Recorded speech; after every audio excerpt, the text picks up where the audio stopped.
Oh, you know what? I think I decided after this series, I'm going to take the White Sox to win the AL. How do you feel about that? You frozen?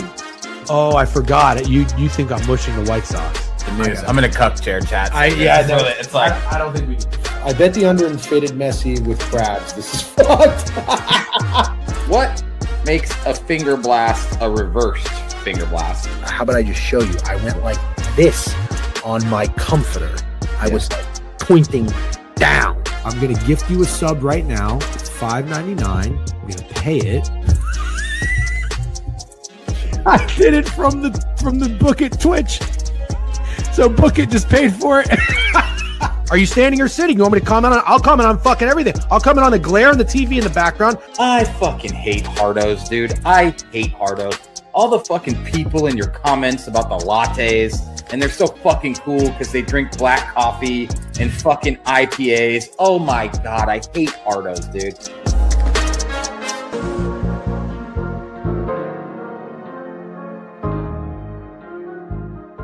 Hello, good morning. Welcome to the Board Review solo Jeff Sunday stream. If this is not what you want, that's fine. I don't blame you. Carry on with your day and enjoy your Friday, August 7th. 1 week in to football month, and we got some football last night. That's right. Hey, go ahead. You know what? The football hardos, speaking of the hardos that Steak doesn't really care for, everybody who always every year for the Hall of Fame game is like, football's back. Yeah, football's back. I'm always like, okay, relax. This game fucking blows. You got one last night. Congratulations. You got one. Last night was a win for the guys who can't wait to watch a snap of football. Again, the football hardos, if you will. That was a fun game. Did I watch any of it? Absolutely not. But that was a fun game. I was following it. Obviously, I took the Cardinals last night, +2. And shame on Steak, by the way. I can't wait for Steak's fucking idiot face to be back up on this stream. The guy slanders Carson Beck in his first NFL start in preseason. What a performance by Carson Beck. Yeah, the guy can play quarterback. He can play quarterback against a bunch of fucking scrubs. That's the thing. That's the thing Steak didn't realize when we were on the Pickett show last time. He was like, oh, I like Carson Beck because he's experienced and blah, blah, blah in Miami. Oh, okay. Okay, for the Hall of Fame game, when you got a bunch of fucking third stringers running around, Carson Beck is still experienced. Great job to Carson Beck. Also, great job to Haynes King. That's where I take the L. I take 2 L's. I take 2 L's, and I have no shame in taking L's. I took an L on the Hall of Fame game being fun and exciting, which I'm fine. I'm happy to be wrong there. And I took an L on disrespecting Haynes King. Haynes King showed up and played some football last night, didn't he? Jeez. I can't fucking believe he ran in a game-winning touchdown with 2 seconds left. Those linebackers for the Cardinals, you know what? I'd cut them today. Seriously. I'm not kidding. I'd cut them today. Because here's the thing. It's hard to play in the NFL. I get it. If you don't have the wherewithal, what's the word I'm thinking of? You know what I'm talking about. To know if you're playing linebacker on the goal line, it's the last play of the game, and Haynes King can run the football. If you don't think, oh, you know what? Maybe I don't need to drop 8 yards in coverage. Maybe one of us also probably could be on the defensive coordinator. I don't know. But if you don't think like that, when the game is about to end, you cannot be saved. You can't. Some people cannot be saved. There's some people in this chat who can't be saved. You know what I'm saying? I don't know that I don't know what to tell people if you're playing. I mean, that's like backyard football type shit. Seriously. You go out on fucking 4th of July, go hang out with Goot, wherever the fuck Goots is for the entire month of July, on the beaches of Baltimore, hanging out with orange crushes, dodging his fucking Orioles loss, Gunnar Henderson not re-signing, Dodgers getting Scooble. That's where those linebackers should be. The linebackers should be on the beaches of Baltimore with Goots drinking orange crushes. The beaches of Baltimore. Yep. Jeff Sunday, can we get a 360 for the shirt you're wearing? I don't know what that means. What does that mean? I got this at Goodwill in Charleston. My mom likes to shop at Goodwill's. We were in Charleston for her birthday. It was her first time going to Goodwill's, and this is the shirt I got. Yeah, and I washed it. Turn around. Can I do a 360? No, I'm sitting down. What are you talking about? Holy Unk, what's up? Let's say good morning to everybody here in the chat that's showing up on this fine Friday morning. What's up? Intro Songs of Banger. Brock D, good to see you. Vinny Diaz, another one. By the way, shouting out 2 more people that always like and engage shit. Vinny Diaz is a great one. Danny, obviously, I've given you your flowers. Oscar Ramirez, another good one. Calvin, with the A is a 4. Shout out to those 2 guys. There's more. You'll all get credit. I don't worry. I see this shit. I'm very observant. I pay attention. To details. Somebody's got to. Ron Muck says, happy PLL Friday. Sure. Happy PLL Friday to everybody. Stream number 4 of asking for 2 12-hour board review streams during football season. Listen, I mean, I think we can do it, but it's got to be the right circumstances. I'm not just going to sit up here on the computer for 12 hours in this chair. I'm going to need a studio with Steak. Maybe the Book It studio. Maybe we'll make it a content trip. But you're going to have to fucking... We're not just giving handouts. I'm not handing out 2 12-hour streams. I'm just not. Sorry. I mean, you had to sub up for Krabs to do 24 hours. So we'll think of something. It could be something fun. Austin Pipe, who doesn't want to be Austin Pipe, says, good morning, fellas. Let's hope Jeff's in a better mood today. Austin Peep, I've got bad news for you. I was not in a bad mood yesterday. If you want to watch a very dull human being talk sports, put on fucking Dan Patrick. Like, I don't know what to tell you. Put on Dan Patrick. I was not in a bad mood. I get fired up sometimes. I have highs, I have lows. All right? I have a little passion, I have a little charisma. I'm excited to be here. All right? I'm excited to be here. And if you have a problem with that, go put on fucking Mike Golick and Mike Golick Jr. Stop with the better mood bullshit. All right. I'll tell you what. I actually came in here not in a better mood. You know why? Let me tell you why. I'll tell you exactly why. I'm getting roasted in this fucking Book It chat for liking planes. Can I have a conversation for a minute about liking planes? So Biev, let me tell you how the morning is going. Okay. So Biev wakes up. He starts bitching. If you want to be bored, go watch Jim Rome. Oh no, hold on. I got a text from my real estate attorney. These are texts that do not go unanswered. Yeah, just started the show, but I can hop.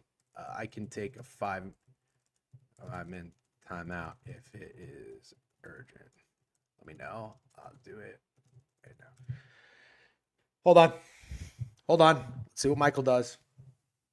I gotta see what Michael says. He says, "Do you do?" He asked if I had 2 minutes to chat about a deal that we're working on. I said, "I just started the show. I can take a 5-minute timeout. Let me know. I'll do it right now."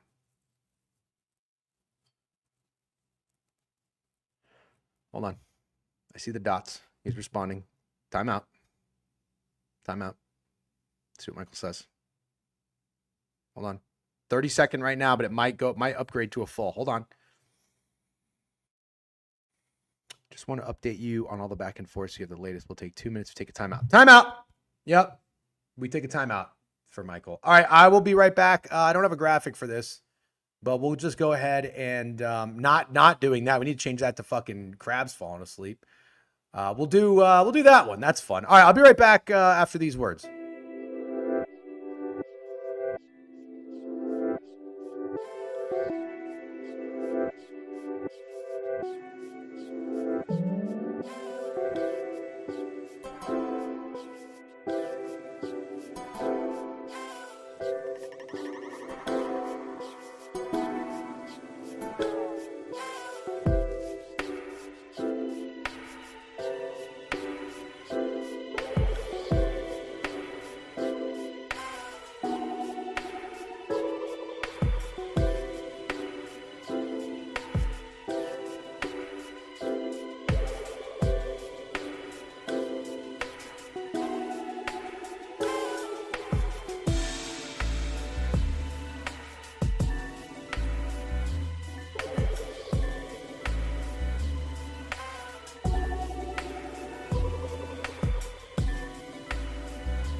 Check, check.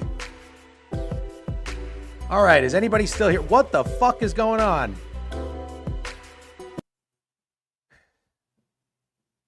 How did that happen? Was that Rav? Oh, he signed into the StreamYard. He signed into the StreamYard. I was like, I thought there was like a video that just popped up. Hold on, let me get this banner off. All right, very sorry about that. Wow, 325 messages. There's no way. There's no way. I'm not catching up on that. Is there like an AI bot that can give me a summary of what I missed? I do apologize. That was indeed a very important phone call. Again, we take this very seriously. This is a job, but at the same time, we do have an actual another form of employment that is very serious. So when like I said, when a client or when my real estate attorney Michael pings me and says like, "Hey, can you talk?" I do have to take those calls. It's pretty rare when it happens. I do a great job of pushing everything around from before 10 a.m. to afternoon. That one just could not be delayed. And you know, a big reason why, honestly, in the professional world, Summer Fridays are fucking real. So this is what happens. You've got attorneys, you've got brokers, you've got managing companies, you've got all these people that are in office, but guess what? They check out at like 2-3 o'clock. So anything that you do on a Friday that you want to get done before a weekend, I'm trying to get a fucking contract signed, but I need answers to like 3 questions, and there's 5 moving parts and people that need to get these answers. So we got to get this shit out now. So Michael was like, "Hey, listen, this is what we're going to do. This is our plan of attack. I need you to CC me to this guy, blah, blah, blah, blah, and I'll take it from here." He is the absolute man, by the way. I'm telling you right now, it's hard. You cannot take for granted, a good mechanic, a good contractor, a good real estate attorney, a good barber. Shout out Chewy, great barber in life. So thank you, Michael, if you are watching. Jeff, too much of a real estate mogul for us commenters in the chat. Never. Saturday's super busy. Yeah, well, I mean, Saturdays and Sundays tend to be pretty busy. Not right now. It's so funny, dude. It's something I've noticed over the years. More and more people are doing Ravcations and Gootscations. I'm not kidding. You guys are not alone. But when the summer comes around, I feel like Americans are becoming a little bit more European, and this is kind of a good thing, unless you need to get shit done. But this is kind of a good thing. Like people are leaving and traveling in July and August. So what happens, what I've noticed, this is fascinating. Every year, more and more people are checked out during the summer, and the weekends tend to be slower. I get more requests to go show apartments on Mondays at 5 o'clock than I do at my fucking weekend open houses now. Because when Friday hits, people get the hell out of here. You know what I mean? It's fascinating. Whereas the weekends are the busiest time. Now, obviously, fall and winter and everything, it's a little bit different. But Avi says soft generation. Yeah, very funny. Speaking of soft generations, and I want to be clear, I have no problem with this. I'm all for people. I bust Rav and Goots' balls, but I really only bust their balls because Rav got upset at me for asking if there's a yap. He took offense to it, as if I was, basically accusing them of never doing the show. It's not necessarily the case. It was more so about the unexpected. Maybe there's a yap today, maybe there's not, and the lack of the announcement if there is not one. I have no problem with people traveling and taking vacations. And if I was ever an actual, a boss of employees, I want people. I'm not a Greg Schiano and I'm not a Tom Coughlin. I got a little of that in me, but also at the same time, like I want you to enjoy your life. You know what I mean? Because I think that the happier you are outside of it, the better your performance is going to be when you get into the office, get in front of the computer. So, well, you're mayor maybe to blame. Oh, yeah, no, I don't think so. I think it's social media. That's what I think. I think the social media influence effect has really taken off in the last 5 years and has really kind of motivated and inspired a lot of people to do a lot more things, whether they actually want to do it genuinely or they just have FOMO. You know what I mean? Like a lot of people will see their friends fucking taking pictures in, Greece and the Maldives and the Hamptons. And it's like, well, fuck, I got to go do that shit too. You know what I mean? So more and more people are doing that. But anyways, I'm all good on travel though. I just want to make that very clear. I'm not trying to be a hard ass, crunchy old guy that a lot of people will try to be quick to accuse me of. Next segment. You know what, Jimmy Lowe? I don't got time for Jimmy Lowe today. Jimmy Lowe's going to the fucking bin. And honestly, Jimmy Lowe is lucky that he's not banned. Let's put it that way. Jimmy Lowe's lucky he's not banned. If it were my channel, I would see you later, Jimmy Lowe. I would. I mean, you just got it. One day you got to roll out of bed. You know what, Jimmy Lowe, you got to do? You got to watch the local news. You got to roll out of bed and you got to be happy. You got to try to find a little happiness and try to have some perspective. Okay. That's what you got to do. Some perspective, some happiness, and come into the show and fucking contribute. All right. Bring some good vibes and some good energy. That's what I'm going to do. Austin Preep over here is asking me if I'm in a better mood. I'll tell you what, I'm in a better mood than fucking Jamie Lau is. How about that? Yeah, we'll miss him dearly. No, you're not. I'm going to Barty Bart with a resub. Appreciate you. Matt Gothier, another one. Matt Gothier, always liking and engaging. I see you in the shadows, Matt Gothier. Thank you very much. What is that? A 43-month subscription. Peach got the juice. Love that name. A Solo Jeff show is severely underrated. Wow. That's very nice of you. Did everybody just hear what Peach got the juice said? 235 stream streak says a Solo Jeff show is severely underrated. That's very nice of you. On my Dwayne Wade shit, I don't know what that means. 3 stream streak. Barty Bart. Feel like every month I'm subbed. It just says 9 months no matter what. I've been here for like 3 years. It's kind of funny because I agree with that. He basically said fuck steak. No, he didn't necessarily say that. He would be like, if there was a fuck steak, he'd be like, thank God we have a Jeff Sunday show. So let me give you my plain rant. Okay, let me tell you what I dealt with today in the Book It fucking group chat with Biev. Biev wakes up and his flight is delayed. Biev says, oh, I have a 10-minute connection, so any flight delay is going to throw you off. Obviously, Biev is being dramatic. He doesn't have a 10-minute connection. He's got a 50-minute connection. And I said, that doesn't seem very common. Is that common? I've never heard of a 10-minute layover. Like even if you're on time, 10 minutes is barely enough time. Biev sends his fucking ticket. Sure enough, he's got a 50-minute layover. Okay, it's much different. Biev is flying out of Sioux Falls. Sioux Falls is in South Dakota. I have a Flight Aware app where you can go on and you can look at any plane and track it. Okay, it's pretty cool. I like these things. A lot of people don't apparently because I'm getting shit for it, which we'll get to in a second.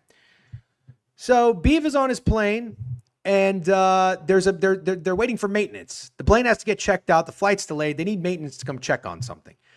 I remember Book It saying that they were flying American. I'm a Delta guy. Not saying Delta's perfect, okay? But that's been my airline of choice. Steak is a Delta guy. Well, if you're flying American, the one thing I know about American is they are the oldest fleet. So if you're flying American, you've got old planes. It's pretty standard that you're going to have to get the majority of the planes that you're on checked for something, Maybe the fucking faucet is loose or whatever. Now, for also something I've learned, let's just say like the sink doesn't work on your bathroom on the plane can fly 3 flights before it has to figure it out. Then that plane is grounded. It cannot fly until it is figured out. I know this because I flew in a plane where the sink did not work and I thought it was absurd.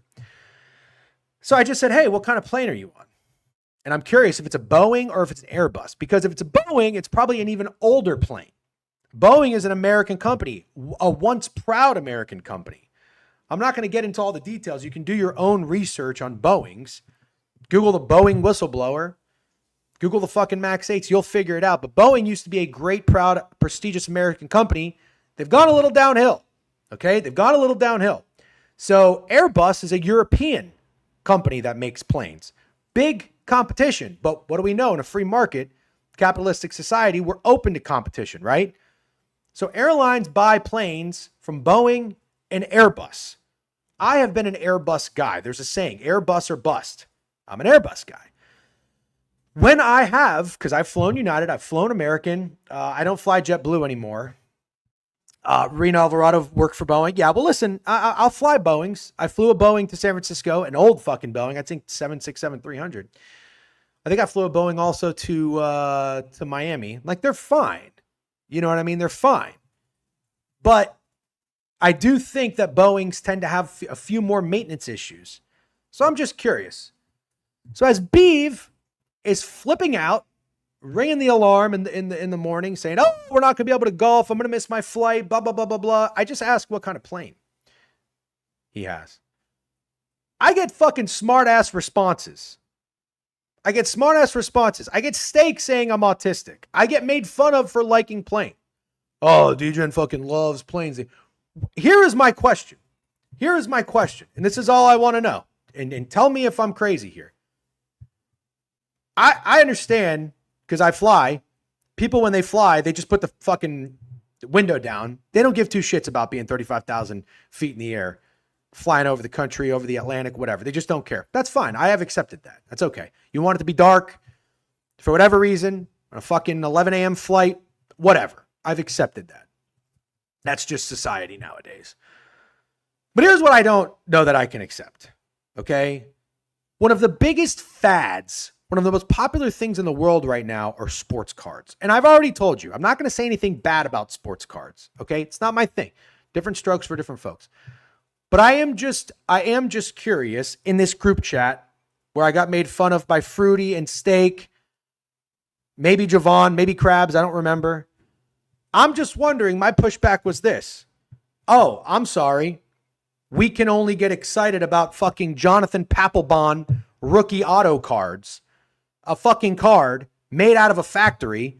They only make 10 of them, so they're exclusives, and everybody goes, oh my God, I gotta have that. You will get horned up and excited about a fucking card, but not a man-made aircraft, a metal tube with jet engines that will take you from Dallas to New York in 3 hours. Do you ever think about the fact that human beings on this planet used to go from Dallas to New York and it would take 6 months? They would die. They would literally die. They would get fucking gangrene or some disease. They would run out of food. They would have to figure out how to build a fucking tent next to the Mississippi River with alligators. You imagine Trent building a tent next to the Mississippi? Can you imagine that? Huh? Can you imagine Steak? Steak won't even eat a fucking tomato. Steak needs fucking Splenda and 5 creams in his coffee. You think Steak will get in a wagon and go from Dallas to New York if it took 6 months? No, but you know what they will do? They'll get on a fucking airplane and they have zero appreciation, zero gratitude for the evolution of mankind and what we've done. These planes now have TVs, live television, movies, Wi-Fi, food. But I'm the asshole because I like planes. I'm the asshole. No, I'm sorry. I won't take that. While you get fall fucking giddy about a David Wells fucking rookie card. No. You put these cards in a plastic thing and they sit on your shelf and you stare at them and you're obsessed with them and you love them and you know everything about them. But God forbid I like a fucking plane. God forbid I tell Biev, oh, you're flying an Airbus 319. I've never heard of these before. There's 133. Some of them are being renovated. Is yours renovated? Yeah, it's renovated. That's all I'm asking. I'm not trying to be the old guy. I'm not trying to be funny. This is not a bit. This is genuinely how I felt this morning when I'm getting smart-ass remarks from people. What kind of plane are you on? An airplane. Ha. Very funny. Ha. Anyways. I like planes as a funny statement, not going to lie. Why is that so funny? That's what I don't understand. What is wrong about liking fucking planes? I don't get it. Do you understand? I don't fucking get it. You can like a card. That's totally okay and acceptable in society. You can like a fucking card. But you can't like a plane that's going to take you from Dallas to New York in 3 hours. What the fuck? I don't understand that. I get it. I understand what you're saying is like, that's funny to you because maybe you just don't like planes. Fine, I'm not saying you have to like planes, but I can't get shit for liking planes when everybody's obsessed with fucking cars. Yeah, lads, you're going to the fucking bin too. You got a shitty attitude. Listen, you know what I'm going to start? The fucking shitty attitude committee. Sack. The shitty attitude committee. Guess what? Jamie Lau, yay, lads. Get in the sack. Who's next? Jesus Christ. That's right. Who's next? Who's next? I'm not kidding. You think bridges are awesome? Great one, Jimmy Buckets. Thank you. I think bridges are fucking awesome too. You ever just go to a bridge and think they built this shit? Does anybody think like that? No, Steak doesn't think like that. Steak doesn't think like that. But God forbid you put the fucking Titans Bills on the television. You got to watch fucking, I'm not kidding. Steak left the World War II museum in a hurry to watch Nathan Peterman play quarterback. First and 17. Guy drives over a fucking bridge, doesn't care. How did it get there? Do you ever think about that? Does anybody think about that? The crazy thing is, these thoughts are things you have when you smoke weed. You start thinking outside the box a little bit. Everybody fucking smokes weed. Nobody thinks like this. You just want to watch fucking SpongeBob. I think bridges are awesome too, Jimmy Buckets 1221. In fact, I think we should get a movie about how bridges were made before we get Spider-Man 17. I went to CVS the other day. You know what the cashier was talking about? How they love Spider-Man. It was their second favorite Spider-Man. I'm glad that you're happy. But I know what this means when I hear people talking about how much they loved this Spider-Man. There's going to be 30 more Spider-Mans made. Before we get a movie about how the fucking Brooklyn Bridge was built.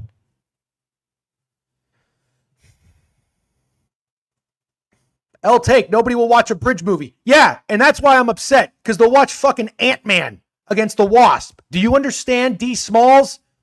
Do you understand that? Do you understand why I'm frustrated? Does that not bother anybody? I'm just asking a simple question. Does that not bother anybody?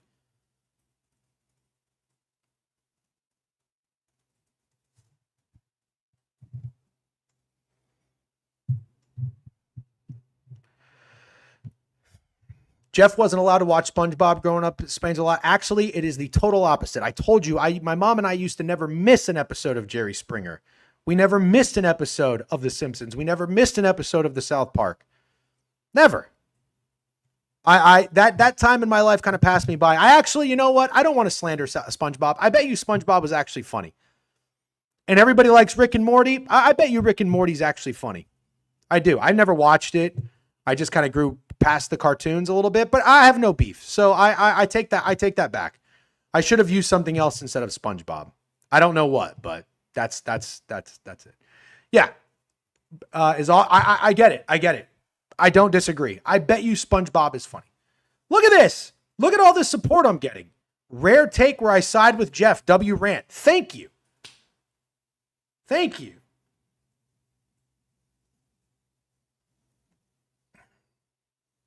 I did watch George and the Jetsons.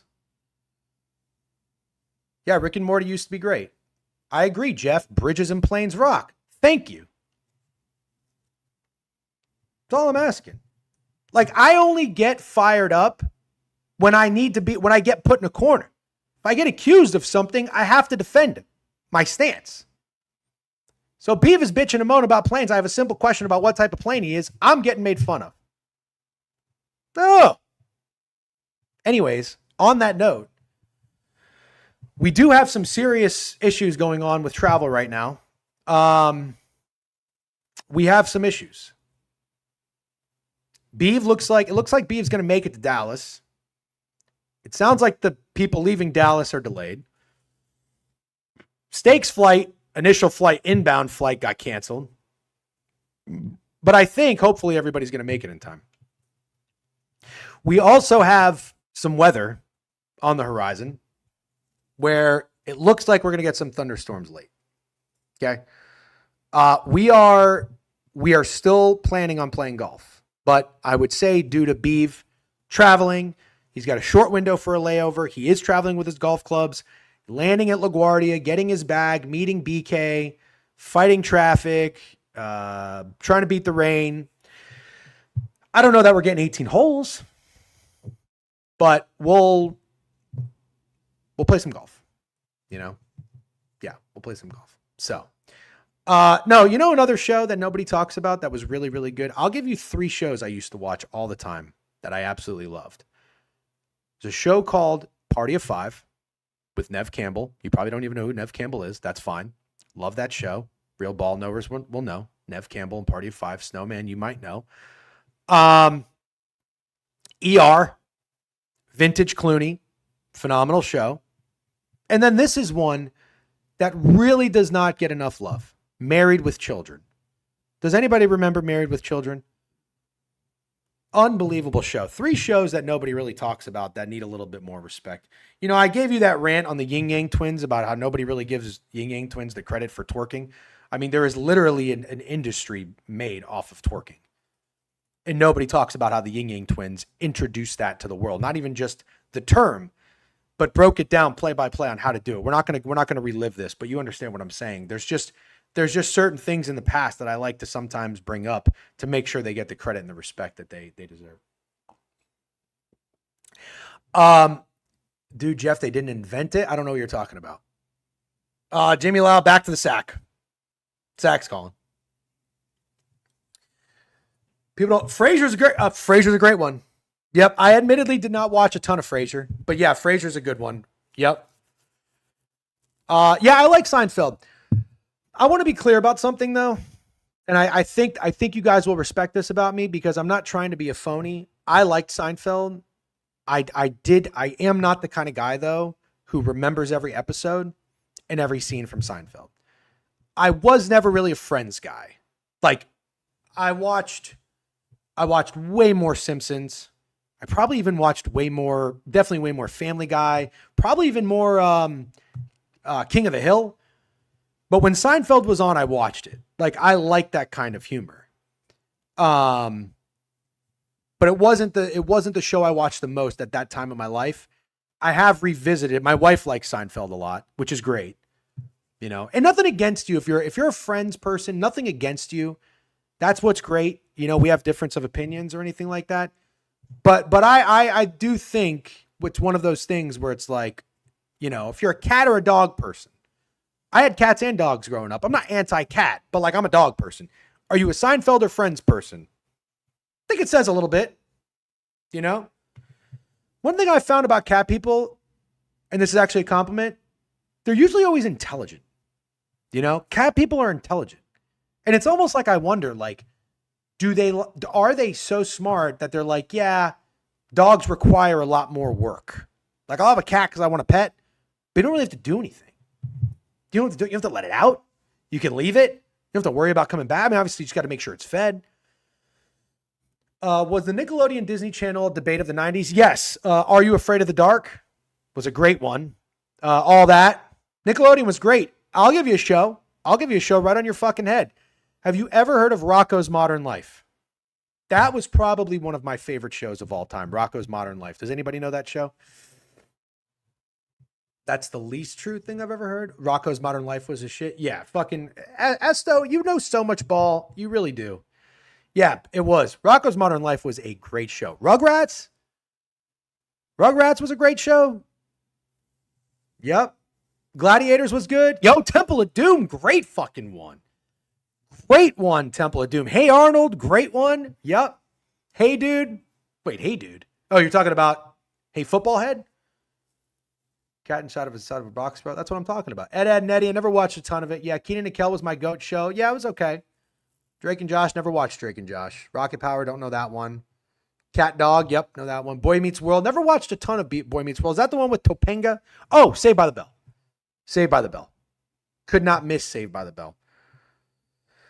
Drake and Josh, no. Is Drake and Josh with the Josh Peck guy? Is that who that is? Here's another take you might not like. That guy annoys me. Josh Peck. That guy annoys me. Something about like the way he talks, his face. I don't know. He might be a nice guy. I never been a Josh Peck guy. Not a Josh Peck guy. No. Rocket Power. I don't really remember Rocket Power. I don't remember that one. Fattening people need to stay fat. Yeah, I mean, look at Jonah Hill, dude. Can you believe Jonah Hill is getting roasted so much? I almost think we're taking it a little bit too far, but I do like the pushback on it because Jonah Hill's energy off camera gets a little weird sometimes. It's like, bro, you have a role. Like you, what am I trying to say here? What am I trying to say? You know the Rizzler? Like the Rizzler is the Rizzler. He's a fat, chubby kid. But he's got like the look, he's got the vibe, he's got the moxie. But everything works. But we can all agree, like, the Rizzler is an unhealthy weight. And it would probably, if I was his parent, I would probably want him to lose weight. But then from the audience's standpoint, does he lose the Rizzler aura if he's skinny and good shape? You know what I mean? It's kind of an interesting thing to think about. Shane Gillis, he's not like obese or anything, but he's a chubby,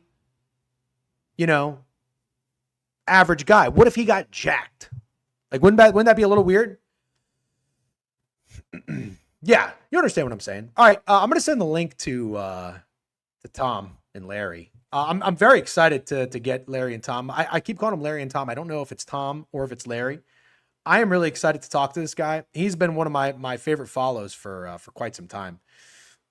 Oh, it's Larry at Tom and Marty's. Got it. So this is Larry. We're going to get Larry up.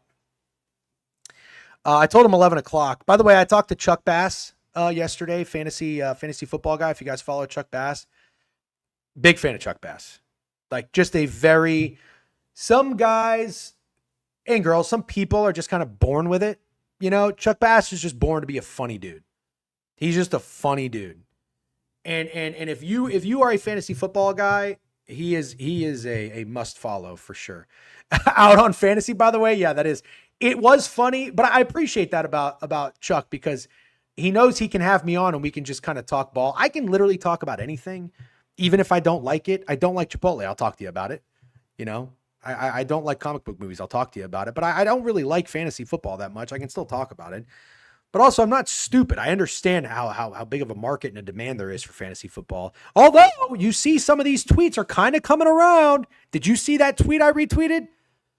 It said, let's be honest, fantasy football has kind of run its course. Degen early on this one again. It's Degen right. In the moment, sometimes my takes, nobody likes them. You give it a few years, you give it some time, you come back around. I'm just saying. I don't like Chipotle. I don't like comic movies. Don't like fantasy football. What are we doing? Listen, I should make a list of comic book movies that I did like. I should. Chipotle is not even debatable anymore. It's not even debatable.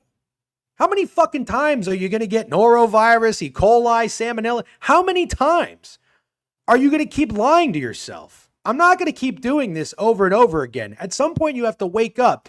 And the first counterpoint, my buddy who's in my fantasy football group chat responded to one of my Chipotle tweets and says the Taco Bell enthusiast. I want to remind everybody, I cannot make this any more clear. When you eat Taco Bell, you know you are eating dog food. You know you are eating grade D meat that is not good for you. You know that. You just like the taste. It's a vice. It's a guilty pleasure. The problem is with Chipotle, people go eat Chipotle and they don't think they're eating dog food. They think they're eating real food. That's what they think. Chipotle has you all fucking fooled. And you don't get it. This is what happens sometimes. I remember when the $5 footlong at Subway actually had real turkey on it. Real lettuce, real tomatoes. Have you had a $5? I don't even know if there's a $5 footlong anymore. Have you had Subway recently? It's disgusting. But that's okay. I just told you I like Taco Bell. It's disgusting too. If you like disgusting stuff, it's fine. As long as you acknowledge it's disgusting. The people that eat at Chipotle don't acknowledge it's disgusting. This is one of the biggest. They have got you so fucking fooled. It is absolutely insane. It's crazy. You still think Chipotle is serving you legitimate food.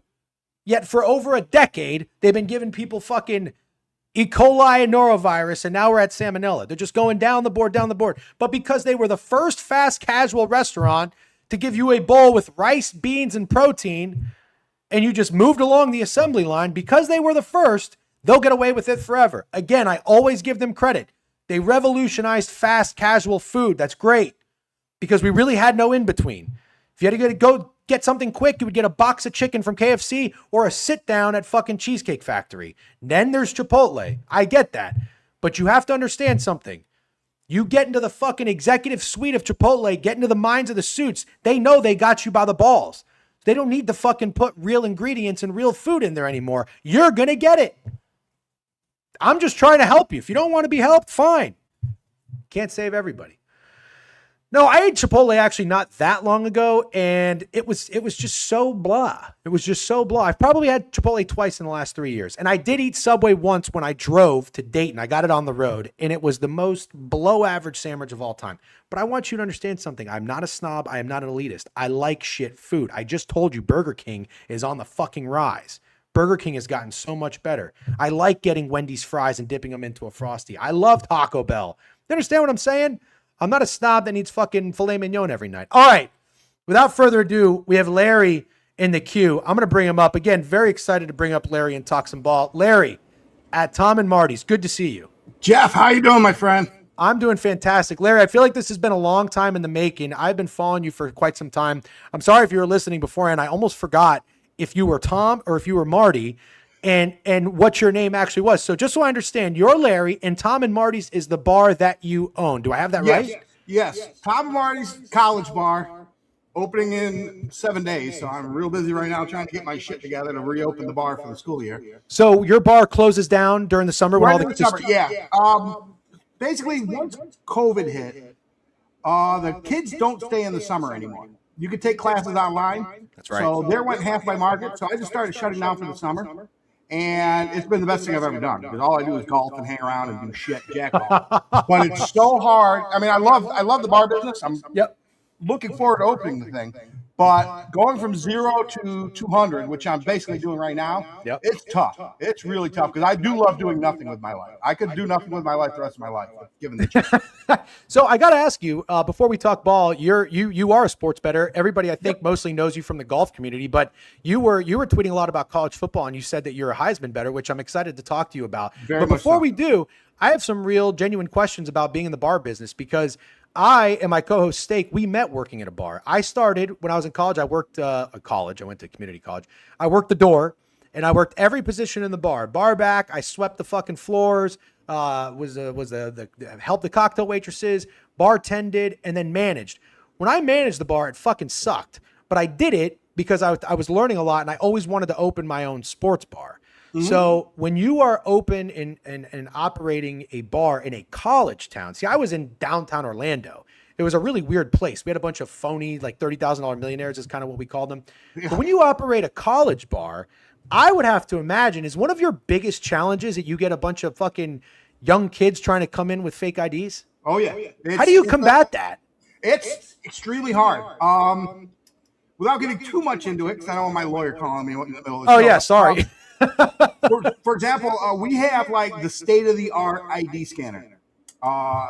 This is the ID scanner like the casinos use. It's the best one in the world. That said, it is so easy to make a fake ID now that is legitimate, that can go through a machine, any machine whatsoever. Yep. So it's a constant challenge. And the whole thing is the expectation of us from the state, from the police and all that is make a reasonable, that's actually a legal term, reasonable effort to prevent it. If a kid has an ID that is so good that it goes through my scanner, that if the police looked at it, and I've had examples of this happen, and they think it's good, then it's on the student or it's on the customer, it's not on us. So I'm not going to sit here and say to you, we don't get underage people ever in our bar.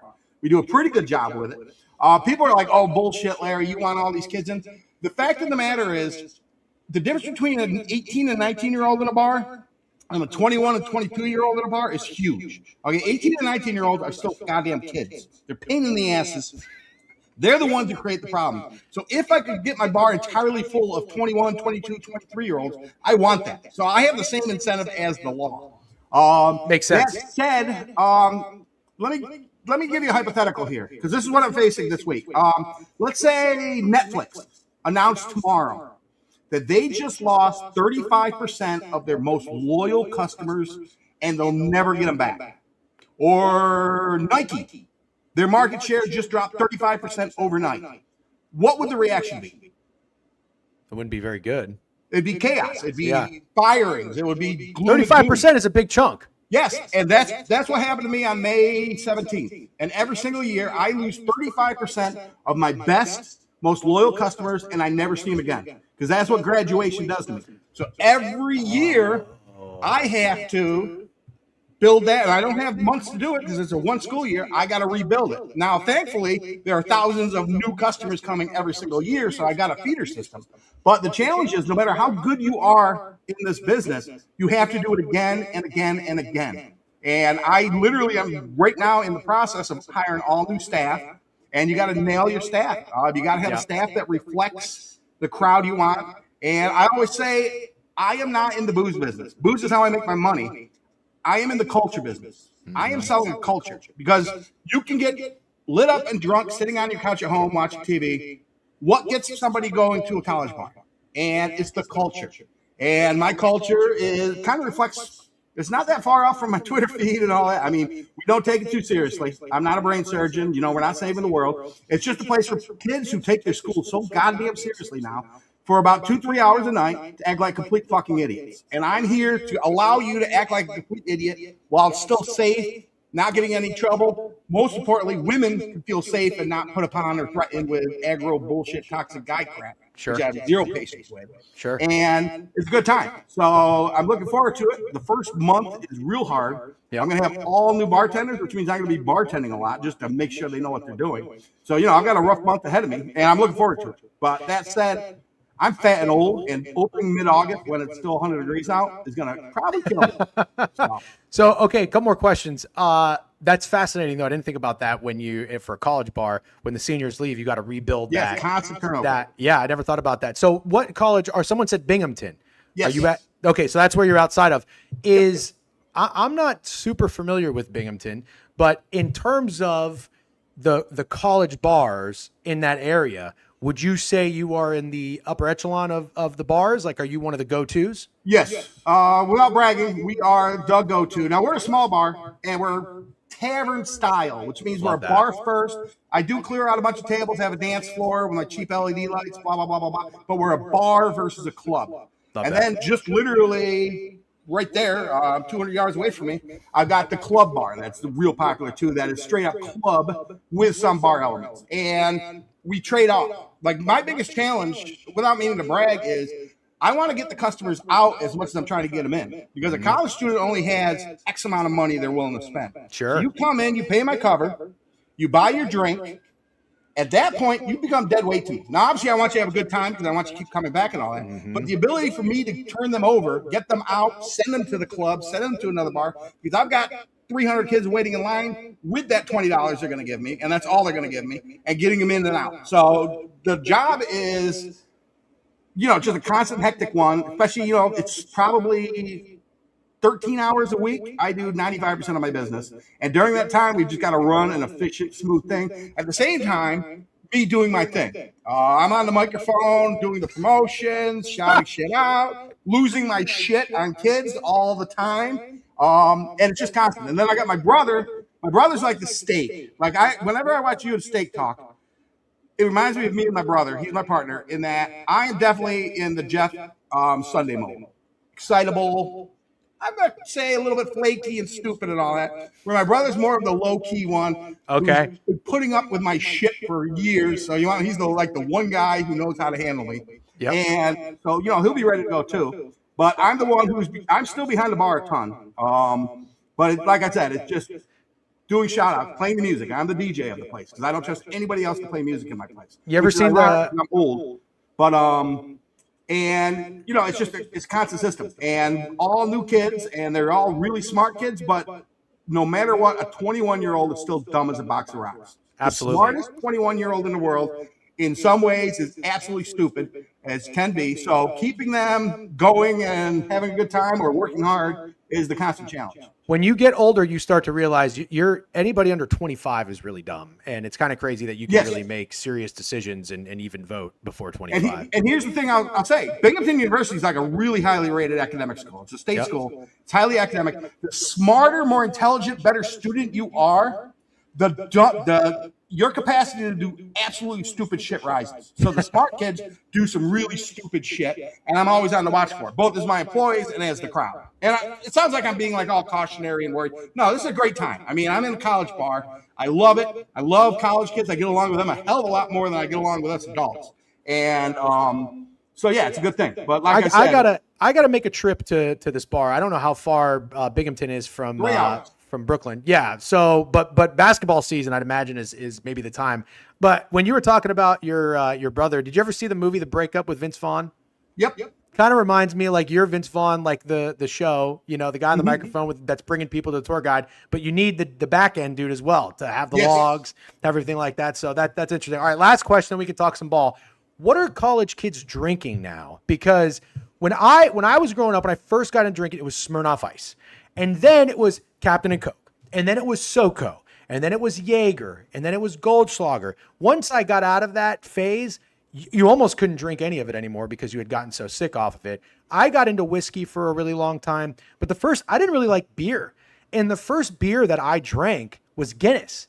And for whatever reason, my dad's like half Irish. My family's half Irish. That was kind of like their thing. We'd have an Irish breakfast for St. Patrick's Day. But when I would go get Guinness, it felt like nobody my age was drinking Guinness. Now, I feel like all the fucking young kids are drinking Guinness. And this is like the most trendy beer imaginable, which is great. I'm a big Guinness guy. But I'm just curious from your end, is it like Surfsides? Is it seltzers? Or is there something else I don't know about? It is without a doubt. And I'd say it's probably been about since 2018, the shift from beer to the hard seltzers. Like before, like 2018, you had like Twisted Tea. Yeah. You had like Angry Orchard. Smirnoff Ice is probably a little bit older than that. It's like 20 years ago. Which is when you were at your peak. So you would understand. But White Claw was like the big game changer. Yep. And we embraced White Claw. We were literally the #1 White Claw bar in the world for 2 straight years before the pandemic. We would go through 100 cases a week. All anybody drank. And now it's kind of broken up. It's been balkanized, as I say. So High Noon took over, but then Surfside passed it. And if you look at my cooler, 75% of the cooler is different kinds of seltzers, different flavors of seltzers. And this year is the year of Super Light. I'll tell you that right now. The way Super Light. I constantly stay in touch with my staff and ex-staff. What are they drinking on the beaches in Jersey? What are they drinking on Long Island? And whatever they're drinking there in the summer, it's going to explode in the college market. And all they're drinking right now is Super Light. So it's going to be Super Light, which is like a vodka Gatorade seltzer. And I'm literally going to have a 100-case drop coming Tuesday. Make sure I'm ready to go with it. So beer-wise, they still drink beer. Corona. I won't carry Modelo because that's the beer of bar fights, and I don't like bar fights. Interesting. Okay. No, I'll tell you what.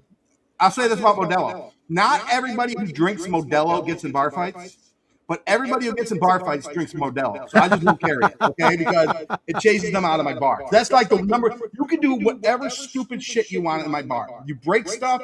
You try to rip something off the wall. I'm not going to be happy with you, but I don't lose sleep over it. Fights are the one thing that I will lose my shit on. Sure. Because it just absolutely can kill the culture in your bar, the liability, all that other stuff. And so, but yeah, they're going to be drinking seltzer. And if I go through, let's say I go through 30 cases of booze a week, right now it's 25 cases of cheap, shitty bar vodka, which is great. I'm not complaining because my margin is huge. They just don't drink the call stuff. Now, we are a state school. You know, you go to those rich Tony little Colgates and all that. They might be drinking the Captain Morgan, or they might be drinking the Tito's and all that. Rot gut, well, liquor, best bang for your buck. My margins are great, so I'm not complaining. We go through just truckloads of it. Pitchers, drinks, shots, all of it. You know what it is? It's kind of like a badge of honor because when I bartended, you know, we had Pop Off was our cheap well vodka, and I was like, oh, this is disgusting. But when I was young, I used to Steak, if he's in here, probably remembers this. I never wanted the higher end whiskey. I believe it was called Kentucky Gentleman or Heaven Hills, were my whiskeys of choice, and I took pride in drinking the shittiest whiskey. And I look back on that, I'm like, oh, that's Kentucky disgusting. Gentleman, good shit, well whiskey though. I will vouch for that. Yeah, that's in Old Philadelphia. Last question for you, bar wise, and we'll move on. I'm a drinker. I like to drink.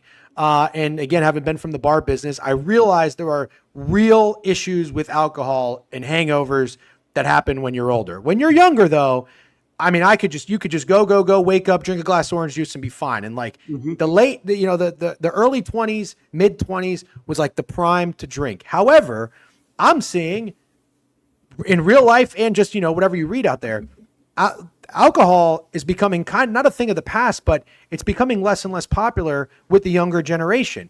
And, I've got clients, or even my wife works in the startup world. I went to a couple events and like work happy hours and stuff. I got there. It started at 6:00. I got there at 6:30. The bottle of Jack Daniels hadn't even been open yet. And everybody was drinking like Ollie Pops and, these sodas and kombucha and everything like that. I'm curious, have you started to have to really implement like non-alcoholic drinks? No, fuck no. Okay. Let me tell you something. The trend is real. The next generation of kids do drink less, but it's not like across the board they all drink like 10, 20% less. It's just less people drink. So my market, BU is probably about 15,000 students total, the grad students, whereas like 4,000 of them used to go to bars regularly. Maybe now it's 3,000. But of that 3,000, they still drink at the same rate. That said, and this is something, now this is me getting a little weird here, I consider this year the first year post-COVID. And what I mean by that is all the kids who were in high school when COVID happened, it fucked them up socially really good. They don't know how to socialize. Their instinct isn't to go to crowded places and hang out. And so like the last two senior groups, and there are plenty of great seniors in the last 2 years, but collectively, they just weren't good at it. And I had to work a lot harder building that social culture. Let's all come hang out, have a good time. But I do see as the undergrads, and who are now becoming the seniors this year, they do look better at it. So I want to make fucking and drinking fun again. And that is pretty much what I'm doing, because the whole thing that drives bars is trying to get laid. And the default mode always for years was, let's go out to a bar, meet girls, meet guys, let's have sex. And that's a perfectly wonderful thing. It wasn't like that for the last couple of years. I'm generalizing hugely. I do think it's getting back to that. And I'm really hoping for that, because it was really a really weird 2-3 years post-COVID in terms of that dynamic. It just didn't come naturally to the kids. All the different groups, all the different club teams that I have relationships with and all that, I just found I had to coax them more, work them more. Same thing with my staffing and all that. So I'm very mindful of that with my hiring. I want to hire a certain type. I don't want to get sued, so I'm not going to get but who are much more like inclined to go in a certain direction. Sure. So I don't want to be, usually I'm a little bit chill. I want my crowd to be a little bit chill, still have a good time. I actually want to get a little nutty this year. And that's going to be outside my comfort zone, because I'm a goddamn old person. But I'm ready to put up with all that bullshit, because I really think the bar culture, the school in general needs it. So yeah, absolutely. It's constantly tweaking. Every year I'm tweaking. What do I think the crowd wants? How can I fit into that? Because I don't want to be like typecast as one thing or the other. And this year I do want to bring a higher energy and drunkenness and horniness back to the bar that I think has been lacking a little bit. And I'm not looking to bang college students. I'm 100 years old. No. I'm talking about into that culture, but I want to do it in a way I don't like creepiness. I don't like aggressive behavior. So I'm doing it in a way that doesn't like cater to the scumbag. Okay, so I'm not also become toxic masculinity, frat bros, grabbing asses. But at the same time, I do want to lean into more of the, hey, I'm here to get drunk and get laid kind. No, you're doing you did a fantastic job explaining that. And obviously I know you keep saying you're old, but you can tell you're young at heart and you've got a great personality. It's obviously a reason. I've been doing this 30 years, and I was in college doing it, probably when you were doing it, and I was like the cool guy to hang out with the crowd. Then I became the nutty uncle. And now I'm the crazy old man. So I relate well to the kids, but at the same time, at no point do I ever pretend I'm one of them. You know what I mean? Yeah. Hey guys, let's hang out and all that. So that's when it gets weird, and it's like, ooh, who's this guy? They know I'm an old, and they enjoy the fact that I'm a crazy old who's permissive of their stupidity. So. Well, that's also kind of in this space. I'm 39 years old. I just realized getting in this sports betting space on social media, even using this fucking thing called Twitch and Discord. Most of these people are in their, 24 to 27 range. I'm 39. I'm the old guy. And it's kind of a weird line to walk, because it's like, you can be that like fun. Everybody calls me Unc or whatever. You can be cool. And I can hang out with anybody if they're in their 20s or if they're fucking in their 60s. It doesn't matter. But like from their perspective, you want to kind of relate to them, but not try to be like them. Exactly. You just summed it up perfectly. You can relate, have a good time, go have a few drinks with them. But the moment you think you're one of their peers, exactly. Then all of a sudden it just gets awkward. It gets weird. And, I'm more in the golf space, which does skew older. But, you do football and obviously basketball. The demo all of a sudden gets way younger. Oh, yeah. And again, you don't want to copy them, but you got to find a way to relate to them in order to be successful at what you do. Yep. Very well said. All right. So, Larry, I'm curious. You are a big golf bettor, but how big of a college football fan are you? And who's your favorite team? Who do you support? Well, I'm a huge college football fan, more than NFL, and I like the NFL too. But huge college football fan, and I actually don't have a team because my team is Syracuse, which is just up the road from me. I'm about 40 minutes away from the Carrier Dome, and they always struggled. And now in the new era with NIL, they're just basically a dead program walking. And it's been 10 years, 12 years since they moved to the ACC, and it's been just a miserable experience football-wise. And so I bounce around. I pick team. I obviously team I bet on and all that. And I just get excited for players too. Like I follow the players as much as I follow teams. Cool. I find a player I love, I can overnight become devoted to that team, that player. Last year, Haynes King, who put on a show last night, by the way. I should have bet it. But I became a huge Georgia Tech fan because Haynes King, I just absolutely love the guy. And this year it'll be a challenge of who am I going to fall in love with again. So I find it very hard. I'm kind of with you. I say I alternate every couple of years of like what I'm kind of into more, NFL or college, but overall I think college football is what I would prefer if I had to pick one over the course of my time being a sports fan and a sports bettor. I used to love following. I was on, I believe it was called Rivals. It might still be called Rivals. The website that follows the recruits and everything. Irish Illustrated. I had a membership. It was $100 a year, whatever. I had to get my dad's credit card for it. I was on the message boards all day, every day. I was a diehard Notre Dame fan. Never went to Notre Dame, just in case you were wondering. No, my family just lived in South Bend for a couple of years. But I was on the message boards, and I would watch these kids' highlights tape from fucking Harrison Smith. I never forget him and Golden Tate. I believe they were both from like Tennessee when Notre Dame was recruiting them, and I was like, Harrison Smith was almost going to go to Tennessee. Love these kids, love these players, but then they get there, they're freshmen, they don't really play a lot. Maybe they redshirt, but at least you wait for them to move up the ranks and then get their time. This day and age of college football, for me, is very hard to keep tabs on because every single year players are going different places. Yeah. And now it's almost like the fun thing to do in college is play trivia on who's fucking Louisville's quarterback this year. Oh, yeah. You know what I mean? So are you having a tougher time with NIL? Does it take away a little bit? It does, but the one thing you need to understand if you're a college football fan is college football is the worst run sport of all sports combined.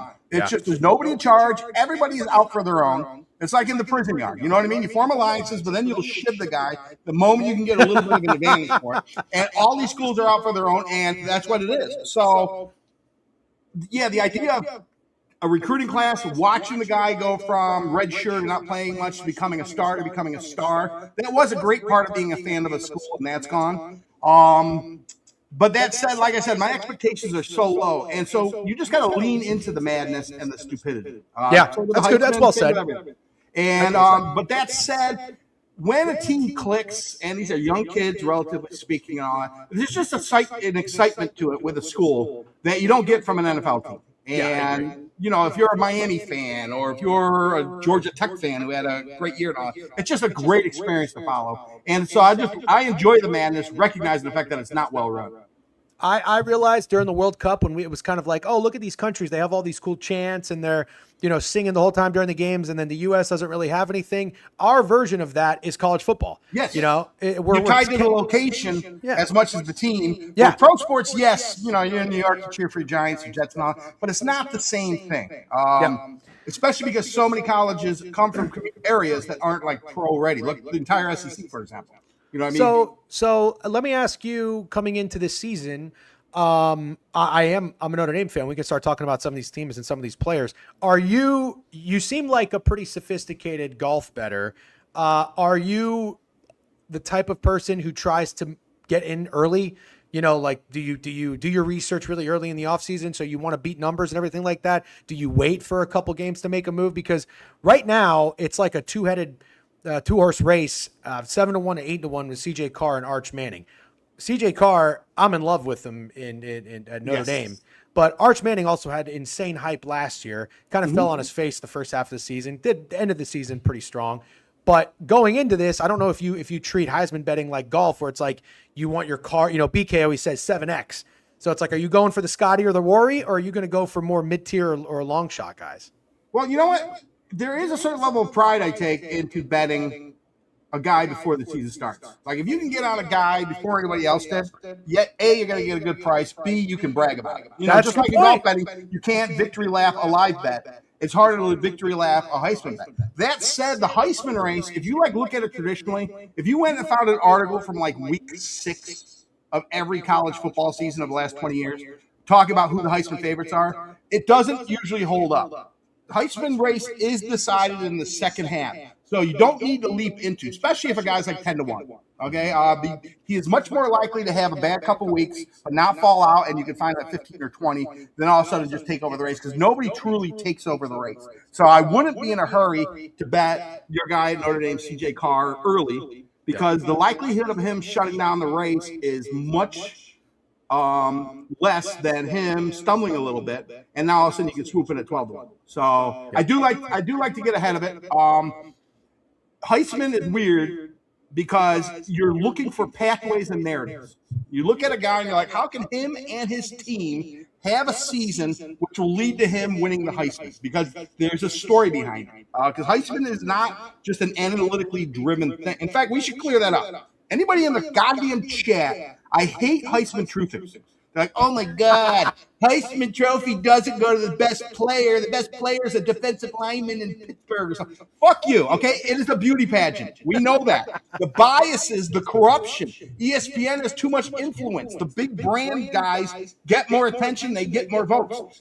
Lean into that. That's why I love the Heisman so much, because it is such a stupid method of picking the quote-unquote best player in the country. Mm-hmm. So instead of complaining and bitching and moaning about it, lean into it. And actually, when you're making bets, look for that, because that's what I do. I look for the story as much as the player.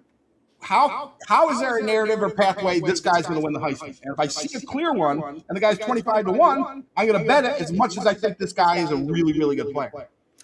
I guess a recent example of that probably could have been when Jalen Hurts left Bama, went to Oklahoma, or maybe Bo Nix leaves Auburn and goes to Oregon. I'm not saying these guys are winners, but I'm just trying to think of someone who didn't make it at a certain school, goes to another school, has a little bit of a chip on their shoulder, and probably has a decent odd. So do you have anybody in pocket, as we like to say, at the moment? I've got one guy. I've got plenty of guys. But first we should address the top of the board. Last year, the top of the board collapsed. You had Arch Manning, who just wasn't ready. It was strictly just media hype. He had no business being a top guy. You had Cade Klubnik, who anybody who watched Clemson football for the last few years knew he was terrible. And then you had the piece of shit quarterback from Penn State, Drew Allard. And those were the top guys from last year. I might be missing one. And the entire top of the board collapsed. So by week 4 or 5, nobody knew who was going to win the Heisman. And when you have years like that, it always goes, not always, but often goes to who is the best player on the best team. And that was Mendoza. Indiana emerged as the best team by the end of the year.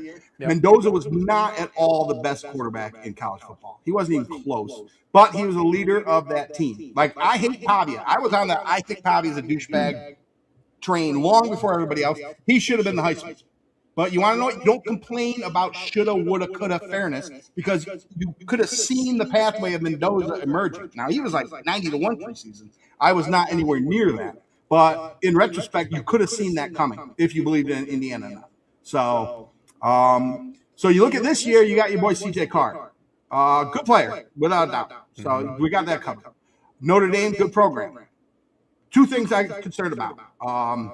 One, their schedule is kind of weak. Where's this Heisman moment going to come? You got Miami, and then you got a bunch of jabronis, which means – because you got to make the playoffs now, or at least – unless you're a transcendent player like Lamar Jackson, who just puts up stats that blow you away, you need to be on a playoff team. Jaden Daniels was another one. I think they were 8-4. So Notre Dame has to make the playoffs. If they stumble into 2 losses, I don't think he can win it. And then the second thing is a backlash, because – the way Notre Dame and you and your fans conducted yourselves last year was fucking pathetic. I'm calling you out right now. The temper tantrum you put on for missing out on the playoffs last year it's gonna kill your karma. It's gonna kill your perception. When Notre Dame loses this year, people are gonna cheer because you were not justifiably, you should have made the playoffs last year. But the temper tantrum, your athletic director is probably still going on TV shows crying about it. It was so over the top, so overdone that karma going to count against CJ Carr. So I disagree strongly, and I'll just tell you one reason why in a very respectful way. That Notre Dame team was probably one of the best Notre Dame teams we've had, even better than the one that made the championship and lost to Ohio State. They had the hardest first 2 weeks you will ever see in your life. I know that sounds like an exaggeration. Miami went to the championship. Texas A&M went to the fucking college football playoff. Absolutely. Now, here's my thing. I said at least I can have a little bit of respect. Miami should have been in ahead of us. I had a big problem with Alabama being ahead of Notre Dame. Totally agree. You can't go on the fucking road and lose to FSU. You just can't do it. But and you got your nuts, not you. I'm saying they got their shit kicked in the SEC championship. But here is what I will say, just to be fair. I, as a Notre Dame fan, Larry, I just want you to know this. Mm-hmm. I hate Notre Dame fans. They are insufferable. They are insufferable. But here's the thing. You, in the last 3 years, for the first time ever, Notre Dame haters grew to respect Notre Dame because of Freeman. He is such a wonderful coach. True. He has changed the image around. He was so easy to cheer for. And you'll notice during that 3-week temper tantrum, Marcus Freeman didn't say a thing. And that's why I will 100% guarantee you he will not be the coach after this year. He's going to the NFL because he saw what the AD hijacked the conversation with his whining, bitching about how the ACC was mean to him. Here's what Notre Dame's mindset should be right now. Marcus Freeman slamming on the table saying, we got robbed. We are going to fucking wreck teams all 12 weeks. We are going to be a mission for revenge. We are going to show them they screwed up. But instead of that mentality now, it's, we actually were the best team last year. We're the victims. Bunch of whiny babies. We don't have to play in a bowl game because bowl games are mean. Okay, that's stop. Who cares about the popcorn bowl? I gave you shit on Twitter about that. How can you say it wouldn't be fun to watch your team play in a bowl game? Fuck that. I've watched my team play so many. No, erroneous. Ever had on Twitter is, I don't want to see my team play one more game in a bowl game. Fuck that. What do I care? No, I disagree. I've seen so many bowl games. I've gone to bowl games. I've watched Notre Dame play in person at the Champ Sports Bowl and some other fucking meaningless bowl everybody game. Watching, look at his face right now. This is why CJ Carr is not winning the Heisman. Because right now we think of Notre Dame fans as whiny bitches. To be fair, I don't even think Notre Dame said they were the best team last year. They were just better than fucking Alabama. They deserve to be in without a doubt. That's it. And here's where I agree with you to a certain extent. If I'm Marcus Freeman, which, by the way, he did say one thing. He said they left it up to the players. He said the players, it's up to you guys. What do you want to do? The players were like, fuck that. That was damage control after the fact. Whatever, fine. But here's what I think. If I'm Marcus Freeman, I would have probably gone in to the AD and said, enough of this independent bullshit. Let's just join the fucking conference. No, you want to know what Freeman was doing? He was having his agent look for an NFL job. But you can't enter into the job pool that late and get a job. This year, I guarantee you his agent is going to be talking with all 32 teams. In fact, he probably already has, saying if a job opens, I want to let you know my guy is ready to jump. Because you want to know what? He soured the AD. The AD is the one guy I'm really going to put it on. More than the players, more than the fans, was what the AD was so over the top bullshit beta behavior that it absolutely ruined what the culture of what was a great culture Freeman was building. He hijacked Freeman's team from him for whatever stupid reasons, and I think it's going to linger this year. It's a very fair take, and I am so open to Notre Dame criticism, and most of the times, believe it or not, I am on the side of the Notre Dame criticisms. Because so many times we have gotten to the playoff, we've been overrated. We've been ranked in the top 5 or 10 of the preseason rankings for no fucking reason. Then we go and play Ohio State, we lose by 20. We play Clemson, we lose by 30. We can never hang with the big dogs. Last year was a team that could hang with the big dogs and should have been in the playoff. Yep. We had a right, I hate to say this, we had a right to kick and scream. But you took it too far. Fine. You want to know what you are? Fine. You're like that buddy you had who got dumped by a girl. And she did him dirty. So in the beginning, you're like, you know what? My buddy had a point. He was done dirty. You feel bad for him. But then after a month, he won't shut the fuck up about it. It reaches a point you're like, now I know why she dumped him.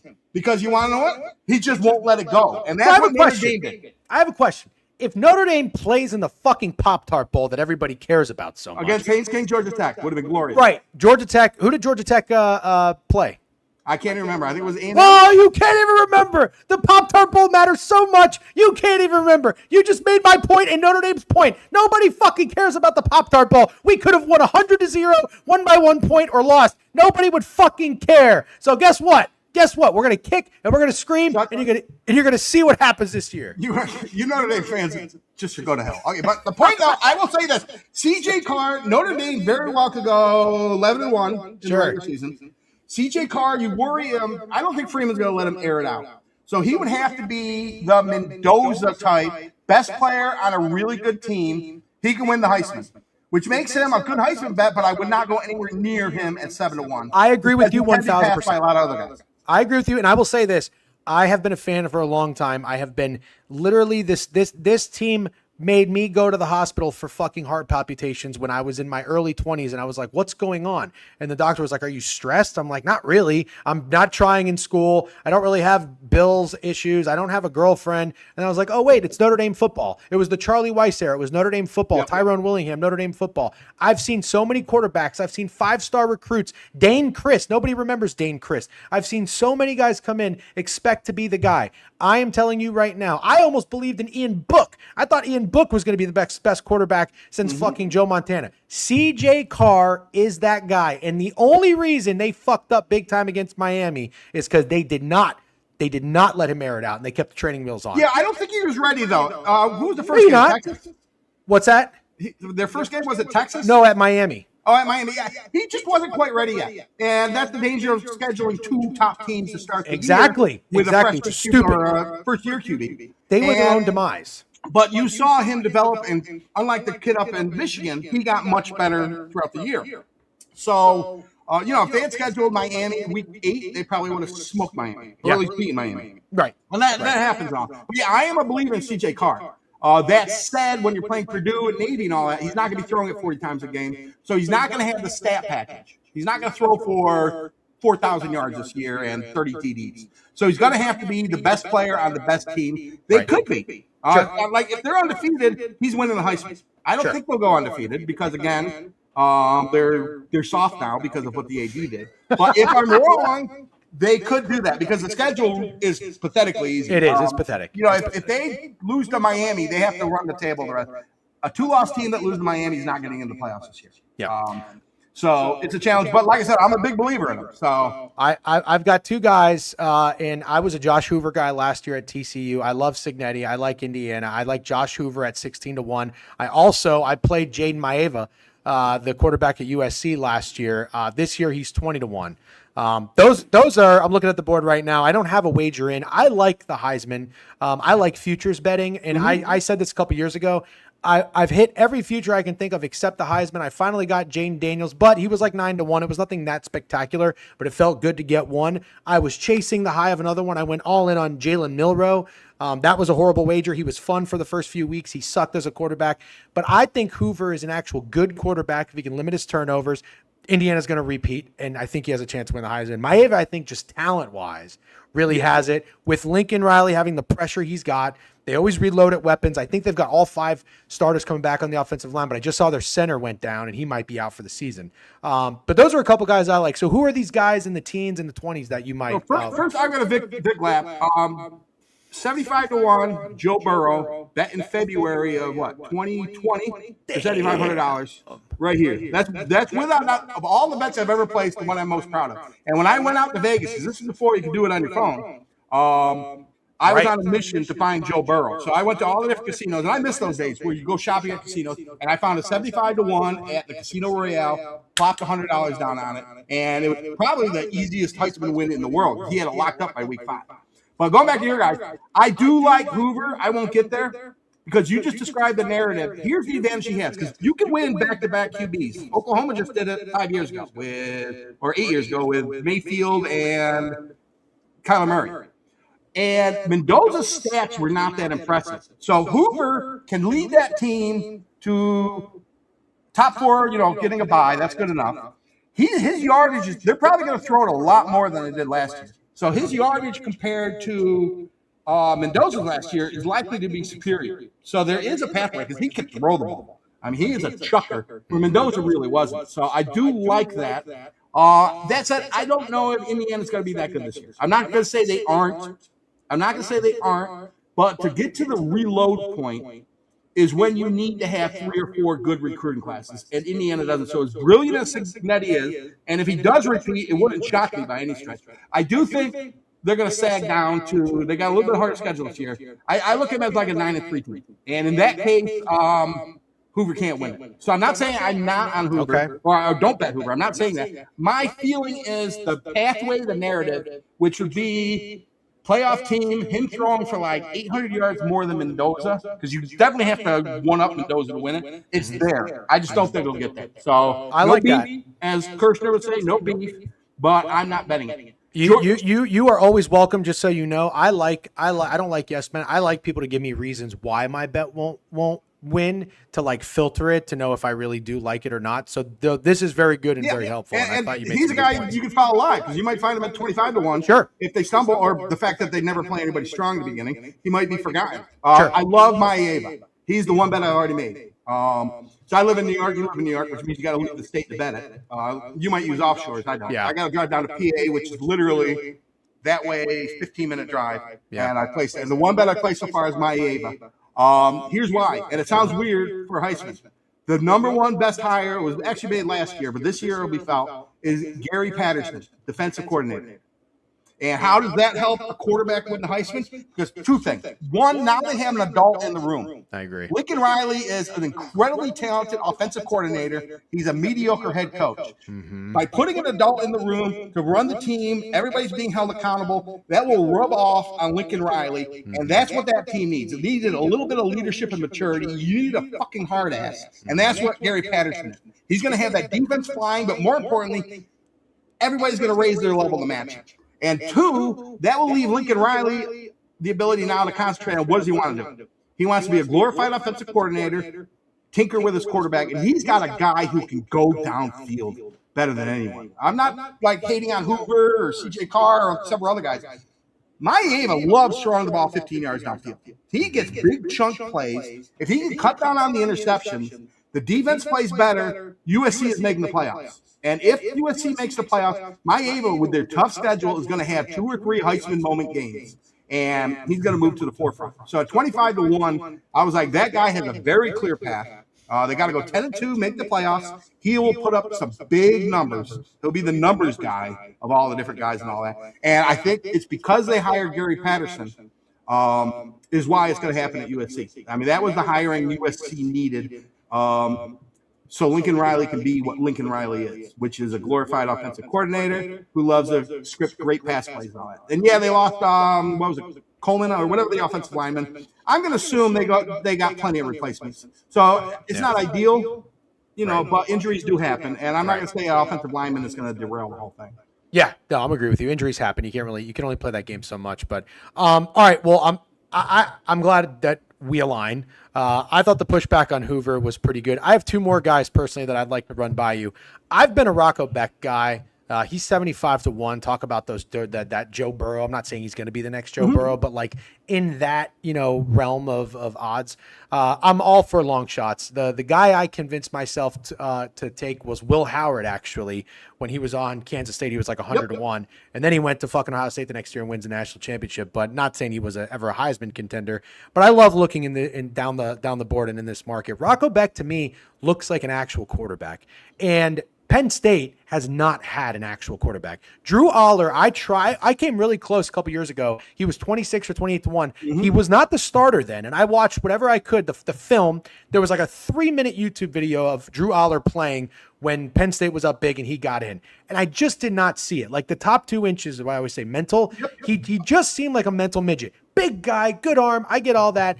Didn't really like what I saw from him. I think Rocco Beck is going to be one of the better QBs Penn State has seen since Kerry Collins. That is my opinion. I'm not the biggest Matt Campbell guy, but like if you're going to buy low on a dude, it feels like Rocco Beck being at a program that's starving for a real quarterback could be worth pizza money wager, I guess I could say. Yeah. What do you think about Rocco? Yeah, the whole point is you just mentioned the number one reason why you could bet him, 75-1. Right. You know, there's no such thing as a really stupid 75-1 bet unless you're obviously hammering it, then you're nuts. But you look at it, it would be a fun story, Penn State, after just a down few years of not meeting expectations. Campbell comes in and he makes them a playoff contender because they'd have to make the playoffs or at least be really, really close. Right. They got a weak schedule that both helps them get to the playoffs, but it also hurts them because Rocco won't have that signature moment, but he still could. They're going to have to lean on him a lot, and that's what you want. So I don't hate Rocco Beck. At the same time, he's not going to put up huge stats. He's never been a stats guy at Iowa State. He runs it a little bit, but he doesn't run it for like 1,200 yards. So he's not like one of those dynamic runners. And he throws it, but he's more of a game manager type, which basically says to me, if things go right, yes. And I don't know if I even trust Penn State even with their schedule to go 10-2. So that's why I wouldn't get there. I think they'll need another year, another cleansing. To what's his face's Franklin's credit, he did poach a lot of talent off that roster. That's true. And I know they replaced it with a lot of Iowa State talent, but as bad as Penn State was, their overall level of talent was still better than Iowa State. Very good point. They'll be better coached, but I don't think they'll have quite the talent. So I'm not going to beef with you over 75-1, because again, 75-1. Put a few bucks on it. You're not wrong. I don't love it though. I'm looking. Oh, and I got to actually open up the sheet here. I'm not as good at navigating and talking as No, you're good. Take your time. You've been excellent, by the way. 70-1 guy. Going to have a lot of fun games. Freshman, and here's the biggest part: his name. And what do I mean by his name? A good name. The casuals will remember it. A good name. They'll love to talk about it on SportsCenter and all that. BYU's quarterback, Bear Bachmeier. And I'm kind of in on BYU this year. They are in the Big 12, especially if Texas Tech gets a little sideways because of losing their quarterback, which they could. They could be in it. They're going to throw the ball. And he was put on this earth to throw the ball. And so could he make a big leap? Because he obviously, the numbers he put up last year weren't good enough, but he was a freshman. As a sophomore, add another 800 yards, run the ball a little bit more. That team now gets in the Big 12 championship game, maybe even wins it, but at least gets in it. Bear Bachmeier could throw out some yards. He would need help in some of the top players stumbling, but he could be standing there. He's 70-1 right now. So that's the guy down the board who he could just be a fun guy, fun story. So I'm a Bear Bachmeier guy as my down the board one. Hold on one second. Just send in a corp text. Okay. I love it. And not necessarily that I love the player. When we previewed BYU, I really liked BYU, and I came away and they're on my list of like teams that I'm kind of not go all in on, but like if I take a flyer on a team, there's always those surprise stories that kind of come out of nowhere. And just I like their coach coming back and not spurning them for Penn State. BYU's got the home atmosphere that we all love. The Bachmeier, I think he's wearing 47, which was kind of weird at first. It wasn't easy on the eyes, but I think he's a dude that can improve, and that's what I like. So yeah. I'm with you on that. Who else do you have on your sheet? Who else do I have on my sheet? First off, I think we should talk about Arch Manning real quick. Sure.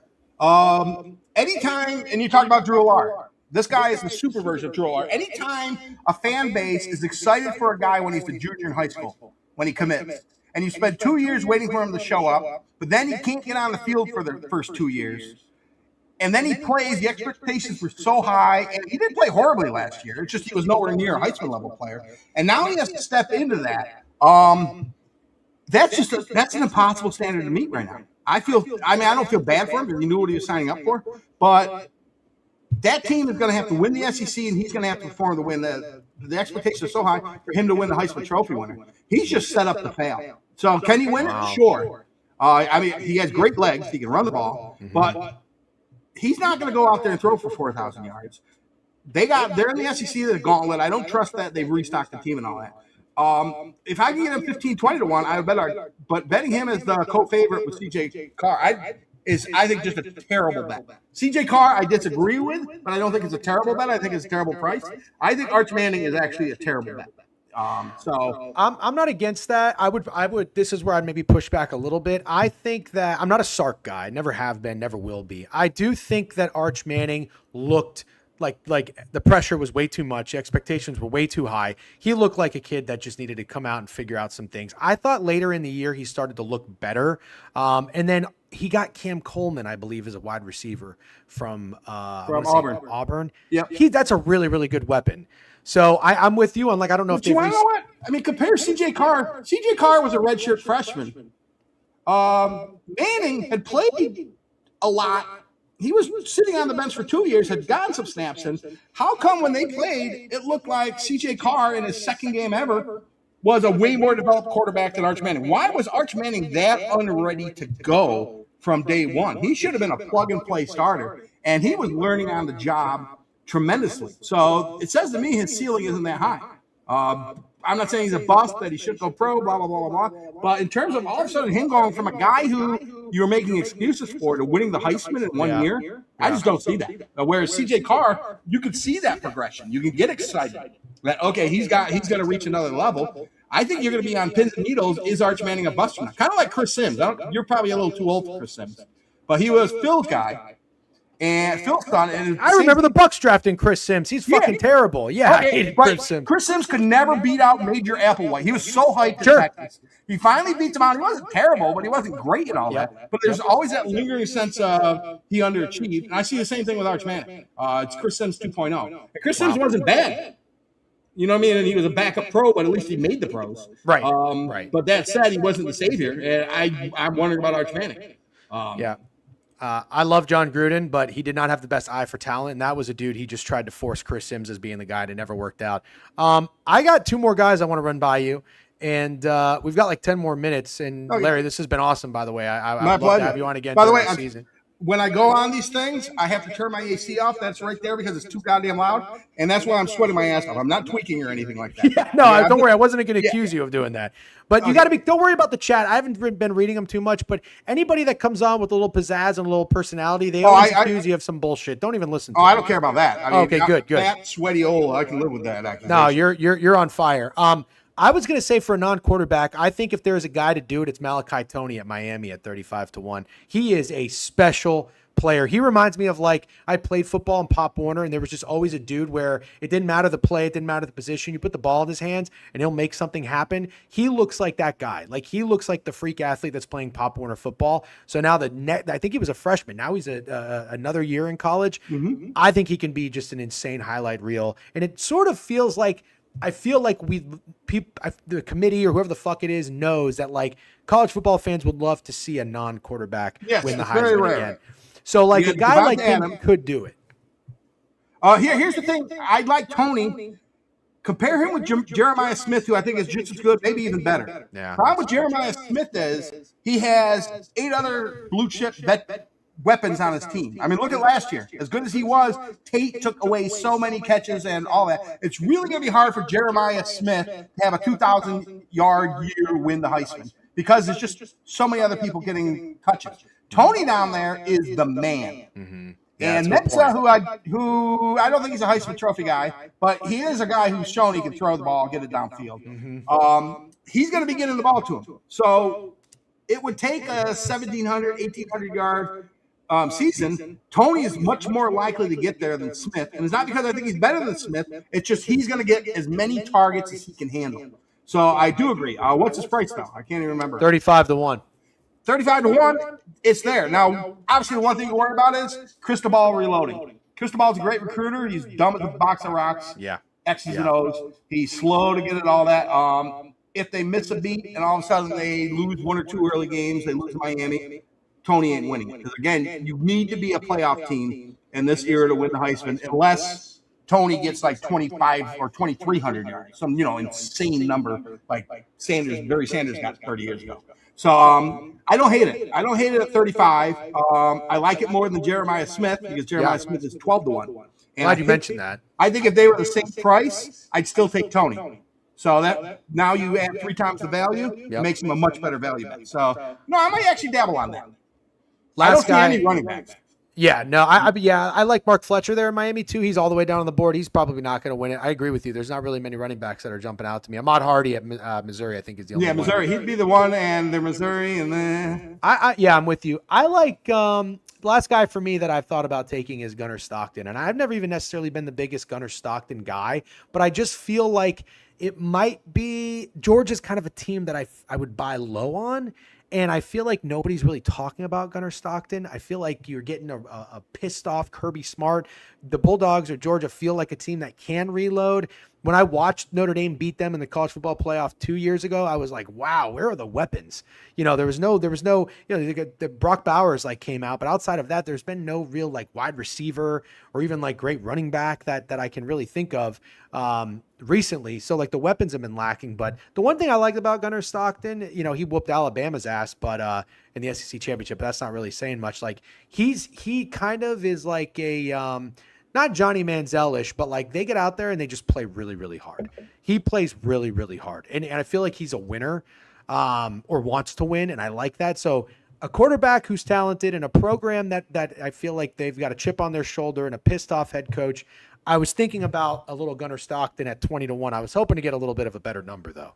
Yeah, the price is one thing. You just described Fernando Mendoza's Heisman last year. Yeah, that's a good point. That's a common mold. The quarterback on the best team wins.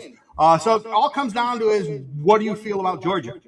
And I am 180 degrees different from you on Georgia. Wow. Georgia, to me, Kirby Smart is 1 year away from his Lane Kiffin moment. If you remember Saban, Alabama 1.0, pound it, running the ball, A.J. McCarron type, dink and dunk, but not throw it much, win with defense. And he did that for about 8 years, 7, 8 years. And then he realized, I can't. Johnny Manziel whooping his ass, his Heisman moment, made Saban realize in this day and age, I need to focus on a modern offense. I need to get 5-star talent on there, and he went out and got Lane Kiffin and went on that run with Bryce Young, Tua, all the other stuff, all those incredible wide receivers and all that. Kirby Smart needs to do that. Kirby Smart has been winning conservatively, and it hasn't worked in the last 2 years. He's going to have to open up that offense, get 5-star guys. I don't think he has the 5-star talent for Stockton to do that this year. Fair. I think Fair. The wide receiver room, he's getting the second-rate wide receiver transfers. Coleman goes to Texas. Why isn't Georgia getting those guys? Said he's getting the next tier guys. So I think this year Georgia's not making the playoffs, and he's going to go out there and he's going to blow it up, and he's going to go out and get an actual real coordinator, real quarterback, and air it out. That said, I could be wrong. So if you think Georgia and what are their odds to win the national championship, they're probably about 8-1, 10-1 maybe. Yeah, I think that is right. I think they're about 8-1. Yeah. So if you like them at 10-1, their quarterback is going to be a Heisman contender. I would want 40-1 though on him because he's not putting up the numbers. That I don't blame you. I was hoping for a better number. I don't love 20, but okay, very fair. We can shut it down. Larry, do you have anybody else in mind for the Heisman or just a college football bet in general that you're into? Actually, I am all in on USC this year. I'm also going to be betting them to make the playoffs, to win the Natty. So, my Ava, I am extremely excited about.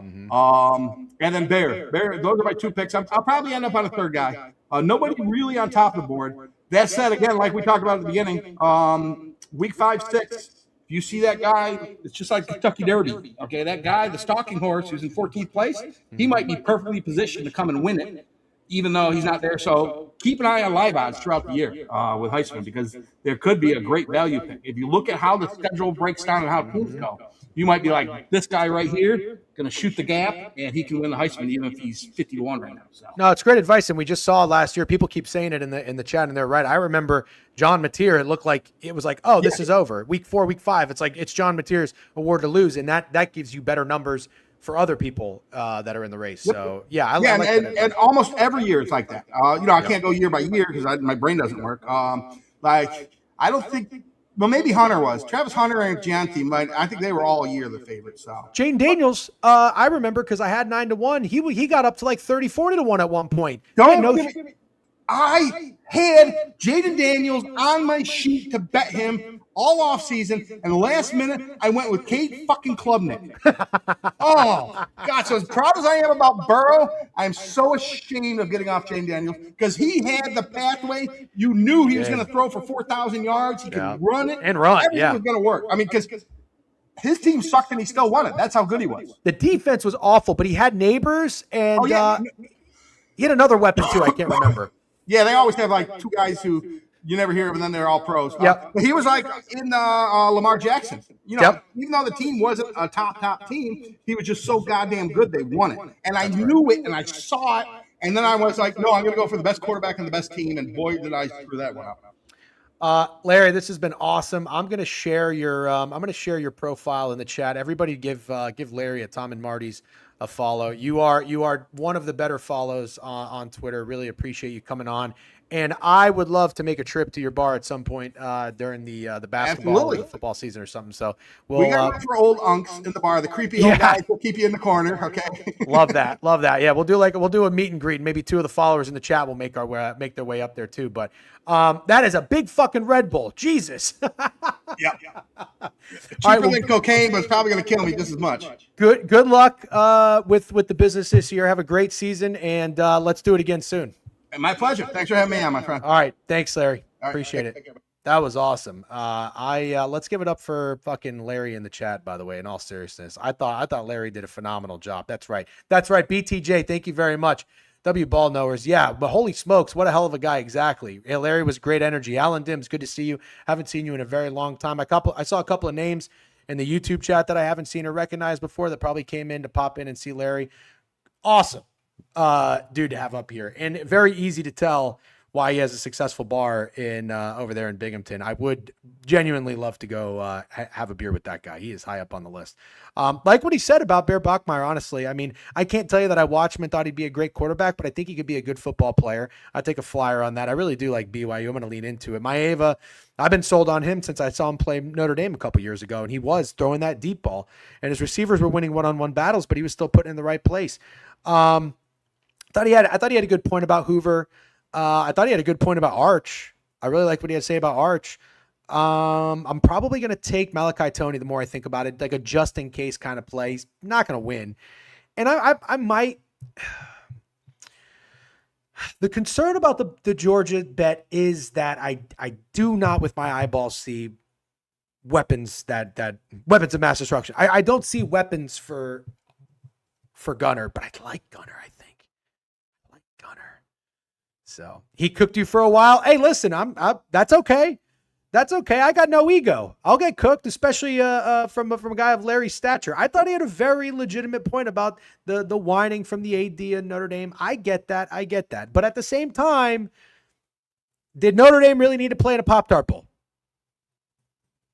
Couldn't even remember what the fucking score was. He couldn't even remember who played in it. Nobody cares about the Pop-Tart Bowl.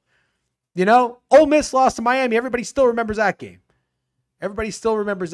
Jamie Lau, any wagers today? Yeah, I got a wager. How about you go back and fucking time out? It's the disrespect for Larry while he was up here and you were in the chat just asking for baseball wagers. My God. Attitude adjustment. Somebody needs to fucking order our guy Jamie Lau an attitude adjustment. Yeah, listen, I'm out of gas. And by the way, the entire time what I was doing was handling some deals on the side. I literally have 2 deals right now, 2 deals the contracts are being signed and shit's happening while actually could not have been better time while Larry was talking. I was paying attention respectfully, but I also had to handle a few things work-wise. And I need about 10 minutes. Look, I don't ask for subs. I don't really ask for anything. I don't even ask for likes. I'm a man of the people. But I have been in my bag in baseball. We did the Pickett show yesterday. What happened? Jackson Merrill on your fucking head. How about that? Yoshida, Matasaka Yoshida, over hits, runs, and RBIs. Acuna, over hits, runs, and RBIs. 3 for 3 on player props. White Sox plus 1.5. Yeah. Fucking Royals blew it. And there was another wager that I liked that lost, but I forget. I will look at the baseball board if you want it. I need a solid 5-minute break. I got to make a cup of tea. I got to use the bathroom. But I need to see in the chat if you want it. Do you want me to look at the baseball board very quickly? A quick 10 to 15 minute review of the baseball board. I need it. Need to know. Fat Girl said nah. All right. Everybody can thank Fat Girls. I'm going to go ahead and shut it down. Everybody thank Fat Girls. Let's get a thank you. Let's get a hashtag thank you Fat Girls. Snowflakes, if you want Acuna, Cags, Abreu, Merrill, hits runs on a W review Saturday. Yep. Just punched a hole in your wall. We need the board. Yep. Please, Jeff. Wow. Owen Myers saying please. That's nice. Kids these days, nobody says please. Nobody has any fucking respect or courtesy. You know, the other day, my wife and I were in a bar. I'm not kidding. This is how about people lack so much self-awareness. We go to this bar, checked it out. It's a new bar. We liked it. We had a I think she had a Guinness and I had a Guinness and then I had the rum and Coke. We got some food. We're sitting in the back on these bar stools and these people walk in. They look right at us. They turn around to look at the menu and the girl just starts backing up, backs up into me and my wife. I had to hit her with the, excuse me. Like, oh, I'm sorry. You just saw us sitting there. It's crazy. Anyways, thanks for saying please. All right. Thank you, fat. Yeah, exactly. Fat bitches. All right. Let's put what did Shamway do? Why did he just get thrown in the bin? Let's take a quick 5-minute break. I'll be right back. I will look at some baseball and don't go anywhere. We'll see if we can stay hot because I am in my bag. There's no other shows today. There's no BTL. There's no Yap. Everybody's traveling. Everybody's coming in. Big weekend ahead. It sounds like golf might get canceled. Biev is still fucking delayed. Very unfortunate. So I'll give you a few more minutes. We'll look at the baseball board. We'll try to come up for some wagers. Don't ever listen to anybody who says Jeff Sunday isn't a man of the fucking people. All right, I'll be right back.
Is that Rav?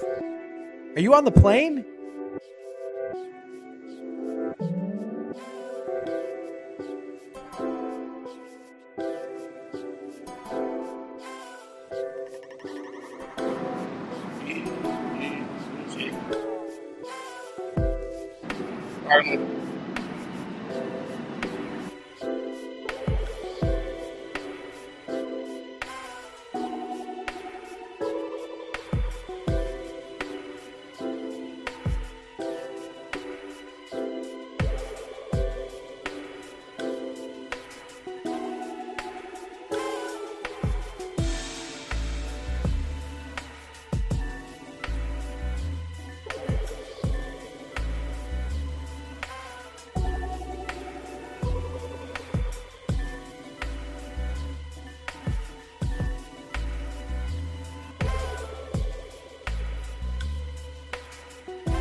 All right, we're back.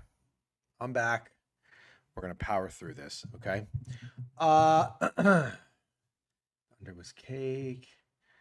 Microplastics and tea, Jeff. Might be time for mushroom coffee. You're not wrong. All right, power hour. It's 12:14. I'm literally going to do this in 10 minutes, okay? I'm going to run through the board, and I'm going to see if anything stands out. Mladzinski. Is that what I see? Mladzinski. I don't really know about this guy for the Pirates. I think he's an opener against Zach Thornton. Pirates are minus 130. The total is 8. Zach Thornton's a pretty good pitcher. Mladzinski's got a 4.3 ERA. Nothing special. The Pirates are 2-8 in their last 10. The Mets just swept the Guardians. And I know Rav's listening from the plane. Shout out, Rav. Always a Mladzinski. Okay, thank you very much, Rav. Always appreciate Rav, by the way, tuning in and supporting. It does not go unnoticed. Thank you. But I got to tell you, when it comes to the Pirates, I don't know that I have a real reason to want to try to catch this falling knife. So it's going to, it might rain, 73% chance of rain. Yikes. We really do have some storms coming into the tri-state area, if you will. But I'd probably go with the Mets here, unless you were going to tell me that this is a lot of respect for the Pirates. But I don't know if that can really be said. Because the Mets are 16 games below 500. But we did just talk about this. The Mets do get line respect. So I'm almost wondering if the Pirates being minus 130 is actually a lot of respect. You get what I'm saying? And then if it's a lot of respect, does that mean the Pirates are going to hit Thornton or Mladzinski is going to deal? I don't know. I'm going to think about this one. But it's like it looks that the Mets look tempting, which I know is kind of crazy to say, but after what they just did in Cleveland, they look a little tempting. And I'm not trying to go for I'm not trying to get bamboozled with the New York Mets. The Blue Jays are taking on Zach Wheeler. Wheeler is minus 210 against Jose Soriano. Soriano, I believe, is making his debut for Toronto. Total 7.5 year. Wheeler's obviously a very good pitcher. The Blue Jays really broke my heart yesterday. They would have been 3-1. Since I took them to go over their win total with a series win against Houston and a win against the Cubs. That was just a devastating game. Oh, that rain, by the way, is not in Philadelphia. It's in Pittsburgh. My bad on that. I like Soriano. Wheeler's 10-2. I really want to take the Blue Jays plus 1.5 here. I do. The Phillies bats woke up in that series against the Nationals. Granted, the Nationals have horrendous pitching, but I'm a little bit nervous. The Phillies know we're in what, game 116. You got to get going. Phillies got to get going. They got to get hot. They got to get right. So I'm a little nervous for Jose Soriano today. I don't know that that's an obvious over or an obvious under. Because Soriano's got a 3.29 ERA. I guess you could say it's an obvious under. So if you want to get contrarian, go with the over there. Cade Cavalli pitching for the Nationals. The Nationals are a dead team. The Reds are getting hot. And remember I told you, and I bet on the Reds to get hot. And they lost that game. They lost 6-1 to the Guardians. And since then, the Reds are 6-1 in their last 7. Since I said the Reds are going to get hot and I bet them, I stopped it. And I have not been betting them. So, of course, that's how sports betting works. Now I'm probably going to jump in and they're going to lose to the fucking Nationals. I mean, look, the Reds are 7-3 in their last 10. They're a 500 road team. You would think that the Reds should come in and win this game. Cavalli's a good pitcher. He's a better pitcher than whoever the fuck is pitching for the Reds. Probably be the Reds or nothing here for me. Total's not. Fried going. He's a lefty against Molly for the Yankees. Yankees really need this win. The Yankees are minus 130, and the Braves are red hot. 8 straight wins. You know what? I think it might be the Yankees today. I think it might be the fucking Yankees today. Fried was just on the road, and our guy Snowman just mentioned, and he was so right. He just mentioned how that line was weird. Do you remember that? How that line was weird? Because Fried was an underdog to the Cubs. Now he's minus 135 against the Braves. Like the Yankees. The Marlins and Angels, we're not going to spend time on that. Zach Neto just hit a home run. Maybe go back to him against Phillips. The Marlins are a dead team, I fear. They're 500. They're maybe not dead. Maybe I'm being a little dramatic, but they might be dead. Boston minus 260 against the A's. You're absolutely out of your fucking mind if you're going to bet anything in that game. Toley's obviously a very good pitcher. It's probably going to be pretty corp today. The line looks right. The total looks right. But if you wanted to get in my brain of contrarian, the Red Sox could sleepwalk into this game. So I could maybe consider something with the A's in the first 5.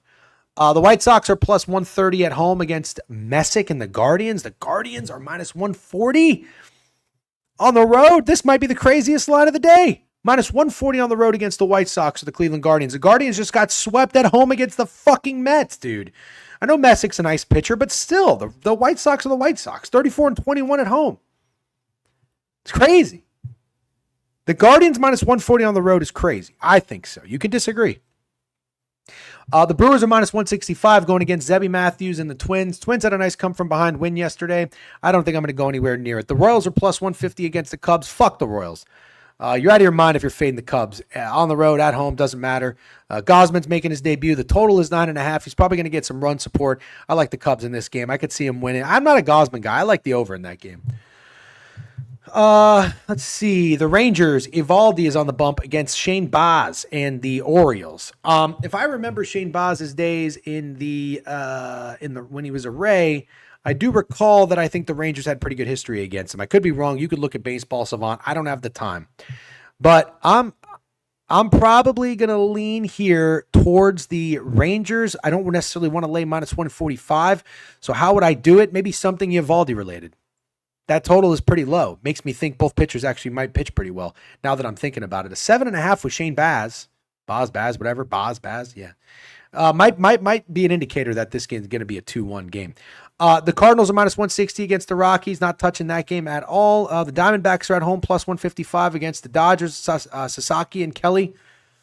Surely the Dodgers don't lose another game, right? Surely? Don't call me Shirley. I like the D-backs. Padres, minus 115. Robbie Ray making his debut against Ronel Blanco. You should know this by now if you listen to me at all. I like Ronel Blanco. I do. I like Ronel Blanco. You know what? I might take Ronel Blanco something. I might. Tune in. Make sure to follow me to find out. I got to go get my car washed, by the way. I just remembered before I pick up Biev from the airport and take everybody out to the golf course. I don't know if this match is happening. The Twitter group chat right now is blowing up. BK is trying to run from the match. He thinks we don't have enough time. Biev is saying don't run.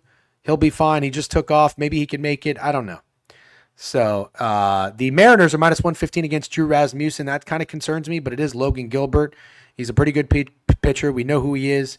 But the Mariners are fucking losers. They're just absolute fucking losers. So maybe that line's weird that they're favored at all against the Rays, 68-46, and the Mariners are 4 games below 500. Maybe that's a little weird. I would agree with you there. Yeah. Biev is just being dramatic. That's his bread and butter. You're absolutely right, Ramble Now. Biev is a fucking drama king of South Dakota. All right, last one. The Tigers are on the road. Tigers getting a little hot. No Scooball. Ride the Tigers. Ride the fucking Tigers. Scooball's gone, and the Tigers might do the damn thing. All right, guys. Great show. Thank you again to Larry. Make sure to give him a follow. Thank you to everybody who grinded today, Summer Friday. We'll see you at Picket at the Park tomorrow. Hopefully we can get this match going today, later. It's supposed to be around 5 o'clock is the tea time. Good luck on all your wagers. Always appreciate you guys tuning in. Thank you, Brock. Appreciate it. Thank you, Vinny. You guys have a great weekend. We'll catch you Monday. Catch you Monday at 10 a.m. and follow the content. Follow along for the match. Hopefully it takes place tonight, 5 p.m. Eastern Standard. Bye-bye.